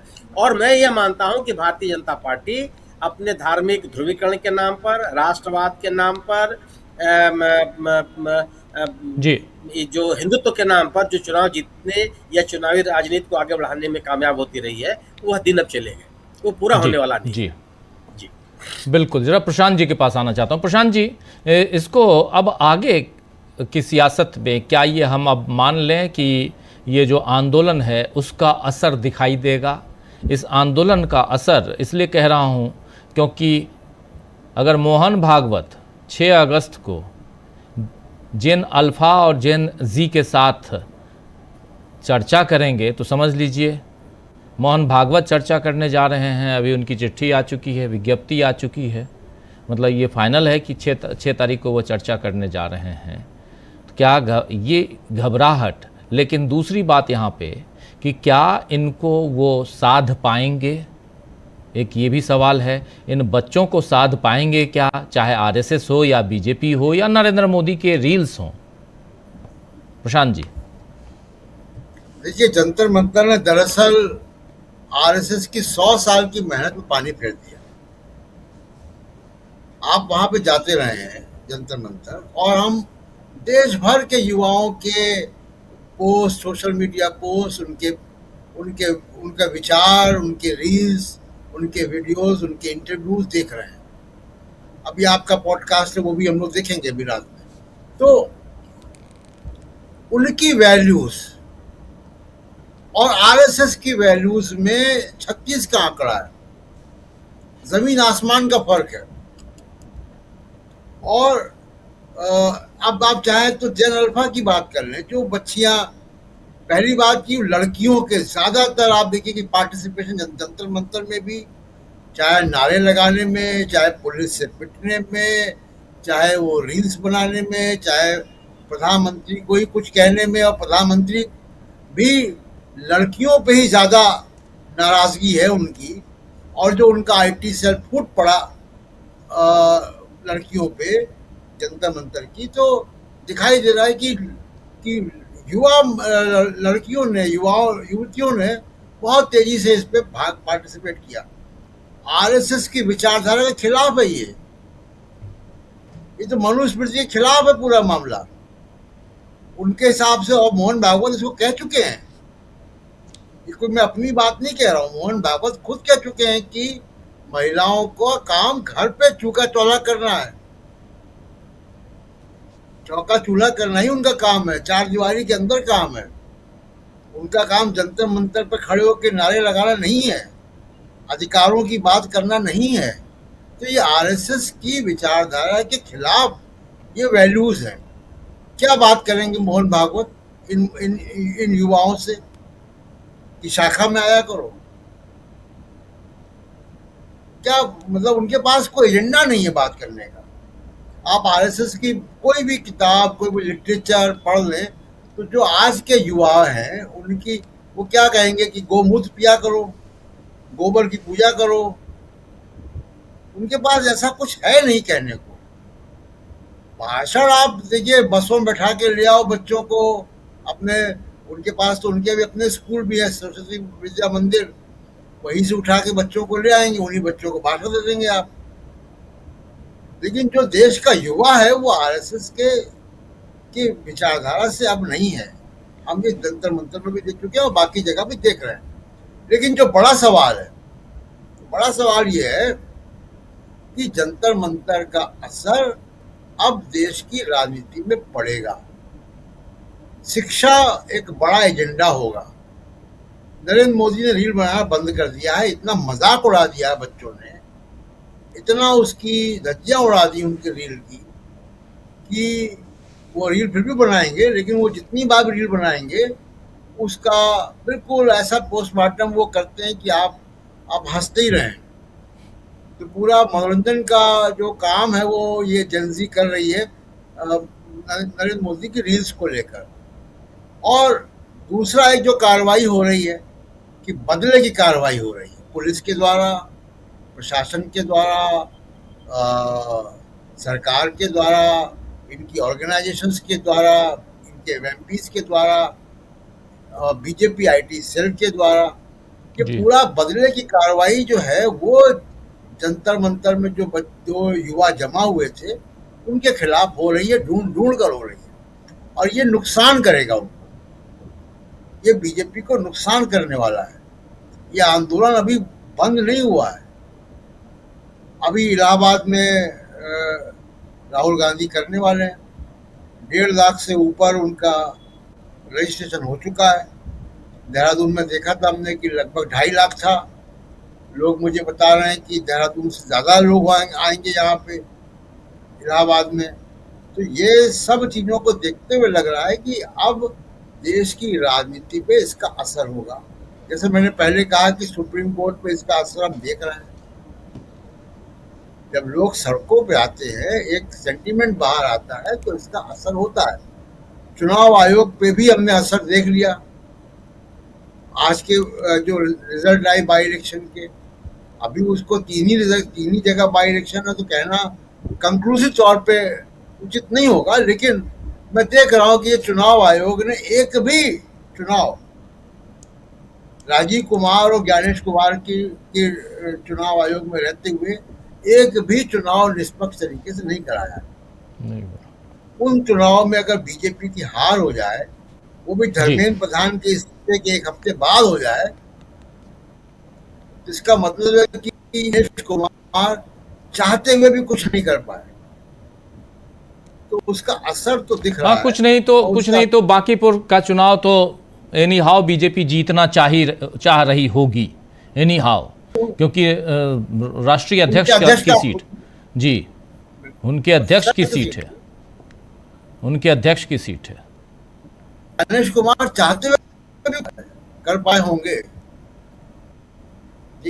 जी शकील जी, लेकिन यहाँ पे क्या आने वाले समय में भी ये जनरेशन जी या अल्फा भी जिस ढंग से अभी मुखर है, इन सब का प्रभाव देखते हैं? और खासकर क्या नरेंद्र मोदी, क्योंकि सरकार जो सत्ता पक्ष है उसके पास सब कुछ है और अभी तक 12 साल से वो जितनी चीज़ें हैं, तरकश में जितने तीर हैं, सब निकाल चुके हैं, सत्ता निकाल चुकी है। सत्ता पक्ष से हम देख रहे हैं, चाहे वो ईडी हो, सीबीआई हो, डराना धमकाना, आईटी रेड करवाना, सब चीज़। हमने ताज़ा तरीन उदाहरण देख लिया पश्चिम बंगाल में, सत्ता पक्ष भी हमारा और विपक्ष भी हमारा, सब कुछ देख लिए। ऐसे में क्या इतना ज़्यादा जंतर मंतर का प्रभाव पड़ चुका है सत्ता पे? चूंकि आप रोज वहाँ रहते हैं, संसद में रहते हैं, इसलिए मैं पूछ रहा हूँ। देखिए, सरकार के पास सब कुछ है मगर किसी का सामना करने का हौसला नहीं है। न छात्रों के सामने आ पा रहे हैं वो, न विपक्ष के सामने आ पा रहे हैं वो। रात को, आधी रात को रील बना के अपनी बात कहने से तो कुछ नहीं होगा ना।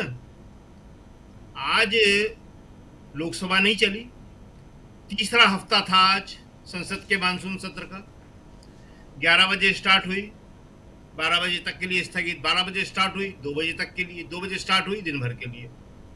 राज्यसभा में सरकार को कुछ बिल पेश करना थे, भारी शोर शराबे के बीच उन्होंने राज्यसभा चलाई और राज्यसभा में विपक्ष पूरे टाइम मांग करता रहा कि प्रधानमंत्री जी आओ, गृह मंत्री जी आओ, बात करो। और उस बिल के ऊपर भी कांग्रेस के लोगों ने, विपक्ष के दूसरे लोगों ने ये कहा कि छात्रों की बात क्यों नहीं करते हो, जैसे ही जिसको मौका मिलता था बोलता था। तो सबसे बड़ी बात है कि सरकार के पास सब कुछ है मगर सरकार के पास सामने आने का हौसला नहीं है। देखिए, ये जो छात्र आंदोलन है ये बहुत ही महत्वपूर्ण है। 12 साल में ये पहली बार ऐसा हुआ है कि सरकार जो है वो किसी को फेस नहीं कर पा रही है। 8 तारीख को प्रयागराज में राहुल का प्रोग्राम है, छात्र सम्मेलन, और 9 को दिल्ली में है। इसीलिए मोहन भागवत ने इससे पहले अपना प्रोग्राम रखा है। लेकिन राहुल के पास उनसे बात करने के लिए बहुत कुछ है। मोहन भागवत जी के पास क्या है? अभी उन्हीं के जूनियर जो है अतुल लिमिये, जिसका बताया हमने, वो जब छात्रों को संविधान विरोधी और देश विरोधी कह रहे हैं तो भागवत जी क्या बात करेंगे उनसे? इसलिए इस छात्र आंदोलन का प्रभाव इन तीनों विधानसभा के उपचुनाव है और ये बहुत आगे तक जाने वाला है, क्योंकि आपने छात्रों की मांगों को एड्रेस किया ही नहीं है। प्रधानमंत्री जी ने एक बार भी नहीं बोला कि पेपर लीक क्यों हो रहे थे। ये तो बताएं कि पेपर लीक क्यों हो रहे थे और पेपर लीक रोकने के लिए मैं क्या करने जा रहा हूं। उनकी सरकार तो ये बता रही है, जिसमें वो खुद नहीं आए, कि अगर अब हुए तो हमने सजा बढ़ा दी है। इसका क्या मतलब हुआ कि अब तुम्हारे साथ ऐसा होगा तो हम ऐसा कर देंगे? अरे भाई, हमारे साथ ऐसा होगा क्यों? अब ये रोकिए ना आप इसको। छात्रों की यही मांग है। और उसके बाद जो सबसे बड़ी मांग है, जो आज दिन भर होती रही, संसद शुरू होने से पहले भी होती रही, कि जो छात्रों के ऊपर आपने पेलेट गन चलाई है, जो लड़कियों के साथ आपने दुर्व्यवहार किया है, छोटी छोटी बच्चियों से जो आपने माफी मंगवाई है, तो आप जो है उसके लिए खुद आके संसद में माफी मांगी है। खास तौर से अमित शाह से तो इस्तीफा मांगा जा रहा है कि अमित शाह को तो इस्तीफा देना पड़ेगा। तो ये छात्र आंदोलन को हल्के से कोई नहीं ले सकता है, कि अपने आप में एक बहुत बड़ी बात है और बहुत आगे तक जाएगा। जी जी जी, बिल्कुल बिल्कुल। जरा जल्दी से अमलेंदु जी फिर आता हूँ क्लोजिंग के लिए। सुनील शुक्ला जी आपके पास। अमलेंदु जी, क्या आपको भी लगता है कि इतना ज़्यादा, इतना गहरा असर पड़ चुका है इस आंदोलन का सरकार के ऊपर? और जो अभी शकील जी जो कह रहे हैं और हम लोग लगातार देख रहे हैं, वहाँ पर अब एक डिमांड अमित शाह के ऊपर, अब जो बातचीत हो रही है संसद में वो, और डिमांड बाहर संसद परिसर में भी अमित शाह का नाम, बैनर पोस्टर हम लोग देख रहे हैं। क्या ये बात अब अमित शाह तक जा चुकी है? और अमित शाह एक रणनीतिकार के रूप में, चाणक्य के रूप में माने जाते थे, क्या अब सब कुछ उल्टा पड़ता हुआ दिखाई दे रहा है? देखिए राजीव, फिलहाल तो सब कुछ उल्टा पड़ता हुआ दिखाई ही पड़ रहा है। और अमित शाह जी अगर ये इंतजार कर रहे हैं कि संसद सत्र खत्म हो जाएगा तो ये मांग खत्म हो जाएगी, तो फिर ऐसा नहीं, ये मांग जारी रहेगी कि अमित शाह जी इस्तीफा दें। अगर वो इस इंतजार में है कि संसद का सत्र खत्म हो जाए, फिर विपक्ष शांत हो जाएगा, सड़क पे नहीं होगा, लेकिन ये आंदोलन बढ़ेगा, फिर ये चूंकि मांग होती रहेगी। एक संदेश राजीव जी जा चुका है और वो संदेश साफ तौर पर यह है कि ये सरकार जो है ये अपने ही छात्रों के ऊपर लाठी चलवाती है, गोली चलवाती है, पैलेट गन चलवाती है, उनका दमन करती है। और इस सब के पीछे अमित शाह और नरेंद्र मोदी हैं, इनकी ही उससे हो रहा है। ये संदेश तो राजीव जी साफ तौर पर जा चुका है। ये जितना आंदोलन लंबा चलेगा बीजेपी का उतना ही ज्यादा नुकसान होता चला जाएगा। अब ये नरेंद्र मोदी को तय करना है कि वो अमित शाह को गृह मंत्री के पद से त्यागपत्र दिलवाकर या उनका इस्तीफा लेकर या उनको बर्खास्त करके बीजेपी की और अपनी सरकार बचाने की कोशिश करते हैं या अमित शाह को बचाने की कोशिश करते हैं। ये राजीव जी उनको तय करना है, क्योंकि ये आंदोलन बढ़ेगा ही बढ़ेगा। अभी ऐसा नहीं हो सकता कि जैसे अमित शाह जी जो है वो सदन के अंदर अंबेडकर अंबेडकर अंबेडकर फैशन हो गया है कहकर निकल गए थे और उसके बाद संसद सत्र खत्म हुआ, थोड़ा समय चला, उसके बाद वो शांति हो गई। लेकिन ये वो मुद्दा नहीं है कि आप अंबेडकर अंबेडकर अंबेडकर कहकर निकल जाएं। यहाँ आपने लाठियां चलवाई हैं, यहाँ आपने पैलेट गन चलवाई है, यहाँ आपने छात्रों के ऊपर अत्याचार किए हैं और देश भर के छात्रों के ऊपर अत्याचार हुए, उसके लिए सीधे सीधे आपको जिम्मेदार ठहराया जा रहा है। और राजीव जी, ये समझा जा सकता है कि आपकी हिम्मत नहीं पड़ रही कि आप संसद में चले जाएं। आखिर क्या कारण है कि आप संसद में पहुंचते हैं लेकिन आप जो है सदन में नहीं पहुंच पाते? आपकी तबीयत जो है बाहर ठीक रहती है, लेकिन जैसे सदन का नाम आता है आपकी तबीयत खराब हो जाती है।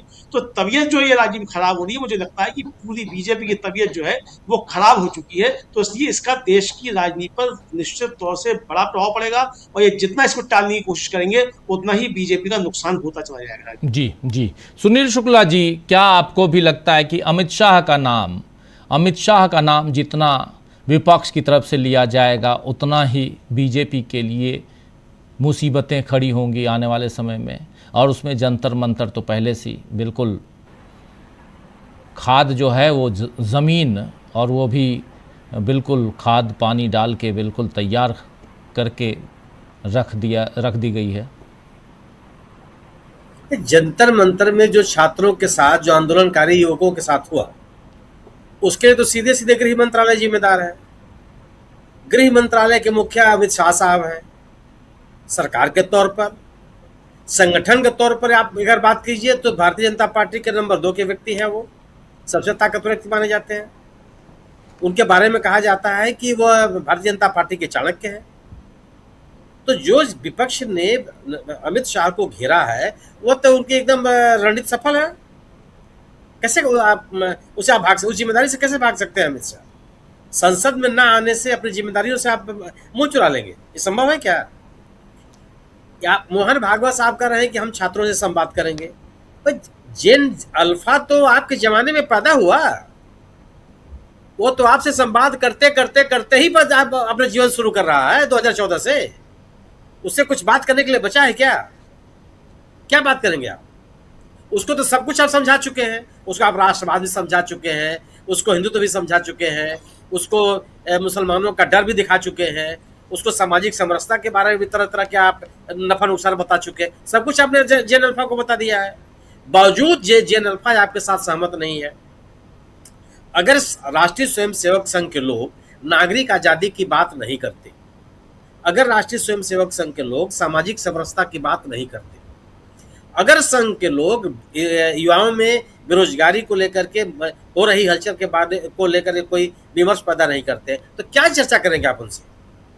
आप जिस राष्ट्रवाद की बात करते हैं, किसी भी नागरिक का देश के साथ लगाव होने के लिए कोई भाषण देने की जरूरत होती है क्या? बिना भाषण के किसी का देश के साथ लगाव नहीं पैदा होता। जो हम इस देश के नागरिक हैं, हमारे जीवन में इस देश का बहुत बड़ी भूमिका है। हम देश के प्रति समर्पित हैं। इसके लिए किसी वर्कशॉप की आवश्यकता थोड़ी पड़ती है जो सुबह से शाम तक संघ के लोगों को समझाते रहते हैं। तो अगर संघ के पास जेन अल्फा या जेन जी के जो मनोभाव हैं उनको समझने की क्षमता नहीं है, तो आपके संवाद कायम करने का कोई मतलब नहीं। आप उनके मनोभावों को समझने की कोशिश कीजिए कि क्यों किन मनोभावों के साथ उनको आना पड़ा है जंतर मंतर तक। अमलेंदु जी ने कहा कि प्रधानमंत्री जी 18 घंटे काम करते हैं। यह बात तो सबके जानकारी में है, यह जानकारी में नहीं कि क्या करते हैं। 18 घंटे करते क्या है? ये सबसे बड़ा महत्वपूर्ण बात यह है। अगर वह 18 घंटे में इस देश के युवाओं के बारे में सोच रहे होते तो यह जंतर मंतर नहीं होता। जंतर मंतर इस देश के 75 साल के दौर में कभी नहीं हुआ। 1974 की घटना अगर आप याद कीजिए, जब युवाओं ने अपना आंदोलन किया तो उसके लिए उनका एक मकसद था और इसकी बाकायदे आहट सुनाई पड़ रही थी। किसको अंदाज था कि इतने विद्यार्थी देश के कोने कोने से वहां से आ जाएंगे? किसको एलान हो रहा था? और आज भी उन बच्चों के मन में जो विमर्श है उसको अपने सुनने के लिए तैयार है, समझने के लिए तैयार है। जिन 22 बच्चों ने आत्महत्या की, उन बच्चों के परिवारों से आप बात नहीं करना चाहते? क्या संदेश जाएगा? और उसके बाद आप कहते हैं कि सरकार के पास सब कुछ है। हम भी स्वीकार करते हैं सब कुछ है, लेकिन वो सब कुछ किसके लिए है? देश की जनता के लिए है या पार्टी संगठन के लिए है या अपनी विचारधारा के लिए है? अगर सरकार अपना सब कुछ देश के युवाओं के लिए प्रयोग करना शुरू कर दी होती तो ये जैन जी का जो जंतर मंतर पे धरना है वो देखने को किसी को नहीं, ये स्थिति नहीं पैदा होती या आक्रोश नहीं दिखाई पड़ता। और ये केवल ऐसा नहीं है, आप ये भी नहीं कह सकते हो कि जंतर मंतर तक सीमित है। इस देश का कोई ऐसा राज्य है क्या जहां के युवाओं ने प्रदर्शन नहीं किया है? और एक दो दिन नहीं, एक आध घंटा नहीं, कई दिनों तक, और आपको पता ही नहीं है कि क्या हो रहा है। और इसके बाद भी आप इन युवाओं के संघर्ष को, इनके आंदोलन को किस रूप में देखते हैं कि जिन युवाओं के संघर्ष के कारण आपको अपने शिक्षा मंत्री का इस्तीफा लेना पड़ा, उसी शिक्षा मंत्री को अगले दिन आप मुकुट पहनाने लगते हैं। किसको चिढ़ा रहे हैं आप? किसके बारे में आपकी यह राय है? आप युवाओं के भाव को समझने के लिए तैयार नहीं है। क्यों? कि आपका एजेंडा ही अलग है और आपको अब तक ये लगता रहा कि आप उस अपने एजेंडे के बदौलत अपने राजनीतिक अभियानों में कामयाब होते रहेंगे। देश के युवाओं ने उसको पूरी तरह से खारिज कर दिया और नया एजेंडा बनाने का आपके पास अभी तक सलीका नहीं है। आप नया लेके आप क्या लेकर के चले आएंगे? इस कारण से मेरा मानना है कि जो राजनीतिक विमर्श युवाओं ने बनाया है यह बहुत दूर तक जाएगा अभी, और आने वाले हर चुनाव में इसका असर दिखाई पड़ेगा। आज भी अगर क्या छात्र जंतर मंतर से चले गए, मौजूद है वहां, बात अपने आंदोलन को चलाने की स्थिति में है। वामपंथी संगठन जो इस आंदोलन में लगे हुए हैं पूरे देश भर में अपना घूम रहे हैं और अपने आंदोलन को नई शक्ल दे रहे हैं। ये राहुल गांधी की सभा में आने के लिए जो लोग पंजीकरण करा रहे हैं कौन लोग हैं? जो कांग्रेस का कार्यकर्ता है, कांग्रेस के सदस्यता उन्होंने कभी ली है। उसमें जो जेन अल्फा है उसमें तो वो तो कांग्रेस जानते भी नहीं कि कांग्रेस होती क्या है। तो एक ऐसा विमर्श है, इस विमर्श को सरकार समझने में पूरी तरह से नाकामयाब रही और इस नाकामयाबी को छिपाने के लिए वो संसद का सामना करने की स्थिति में नहीं है। अगर वो संसद का सामना नहीं करेगी तो ये बांकीपुर और दतिया जैसे जो उपचुनाव है इनको बताएंगे कि देश का राजनीतिक माहौल क्या है। जी बिल्कुल बांकीपुर और दतिया, ये दो रिजल्ट बहुत मायने रखते हैं और बहुत बड़ा झटका है नरेंद्र मोदी की सरकार के लिए। इस प्रोग्राम के ठीक बाद आप उस आंदोलन, जंतर मंतर के आंदोलन, लगातार मैं कहता रहा हूं कि जो ज़मीन है उसको हम लोग देख रहे थे, वो ज़मीन कितनी मजबूत थी और वो उस ज़मीन पर आए हुए बैठे हुए जो वहाँ छात्र थे, युवा थे जंतर मंतर पे, उन लोगों ने इस आंदोलन को कहाँ तक पहुँचाया, उसकी सारी तस्वीरें आप, उसके सारे विजुअल आप हमारे इसी चैनल पर देख चुके हैं। 20 तारीख को क्या हुआ था, 20 के बाद क्या हुआ, 20 से पहले क्या हुआ, पूरे घटनाक्रम को आप लोगों ने देखा है। कई लोगों को बड़ी तकलीफ़ होती थी कि हम जंतर मंतर को दिखा रहे थे, लेकिन जंतर मंतर ने इस देश की सियासी हवा को बदल दिया है। जिनको आज भी ये बात समझ में नहीं आ रही है उनको आज न कल ज़रूर समझ में आएगी, ये तय मानिए। जंतर मंतर पे उस दिन हुआ क्या 20 तारीख को, या उससे पहले ये आंदोलन यहाँ तक आया कैसे, वहाँ जो वाम दलों के संगठन थे उन संगठनों का क्या योगदान था वहाँ, इन सब की चर्चा इस पॉडकास्ट में हम करेंगे। लेकिन उससे पहले सुप्रीम कोर्ट ने आज बड़ी राहत दे दी है छात्रों को, और एक बड़ी राहत है, और इस पर सौरभ दास ने ट्वीट किया है। क्या ट्वीट किया है ज़रा ले आइए स्क्रीन पे, और उसके साथ देखिए, कह रहे हैं युवाओं के लिए एक और बड़ी जीत। अब जब सुप्रीम कोर्ट ने सारी उलझनें दूर कर दी हैं तो हमें उम्मीद है कि भारत सरकार और बीजेपी या एनडीए शासित सभी राज्य देश के युवाओं को 25 जुलाई को दिए गए आश्वासनों का तुरंत पालन करेंगे। शुरुआत से ही कॉकरोच जनता पार्टी हर छात्र और हर प्रदर्शनकारी के साथ खड़ी रही है और अपनी क्षमता के अनुसार कानूनी मदद, मेडिकल सहायता और हर तरह की मदद देती रही है। ये प्रतिबद्धता वैसी ही बनी हुई है। हम देश भर के उन सभी वकीलों का धन्यवाद करते हैं जो प्रदर्शनकारियों की मदद कर रहे हैं। हम राज्यों में हो रही गतिविधियों पर भी बारीकी से नज़र रख रहे हैं और केंद्र सरकार के वरिष्ठ प्रतिनिधियों के साथ लगातार बातचीत कर रहे हैं। हमें उम्मीद है कि इन आश्वासनों को पूरी तरह और सही भावना के साथ लागू किया जाएगा। देश के युवाओं ने अपनी बात निभाई, अब सरकार की बारी है कि वो भी तुरंत अपनी बात निभाए। ये यहाँ पर कही जा रही है, कॉकरोच जनता पार्टी की तरफ से ये बात कही गई है। सुप्रीम कोर्ट ने भी कह दिया है कि तमाम जितने भी आप केसेस आपने दर्ज किए हैं उसको वापस लीजिए और जिस ढंग से प्रताड़ित किया जा रहा है वो प्रताड़ना बंद कीजिए। खैर चलिए, आज का दिन नरेंद्र मोदी के लिए बहुत और बीजेपी के लिए बड़े झटके के समान है और क्या देश में बदलाव का शंखनाद हो चुका है, ये इस पे हम लोग चर्चा कर रहे थे। इस कार्यक्रम को यहीं समाप्त करने की इजाज़त चाहता हूं और सीधे आपको ले चलेंगे उधर पॉडकास्ट की तरफ। बहुत बहुत शुक्रिया सुनील शुक्ला जी, बहुत बहुत शुक्रिया शकील जी, प्रशांत जी, अमलेंदु जी, और साथ में जुड़े थे दो साथी हमारे डॉक्टर राकेश पाठक जी और प्रोफेसर अखिल स्वामी जी, उधर पटना से जुड़े थे पंकज कुमार जी। आप सबका भी शुक्रिया, बहुत बहुत शुक्रिया। आप तमाम साथियों, आप सबका भी शुक्रिया अदा करता हूं। ज़्यादा समय नहीं लूँगा और सीधे ले चलूँगा पॉडकास्ट की तरफ। बहुत बहुत शुक्रिया, नमस्कार, गुड नाइट, शुभ रात्रि, शब ब खैर।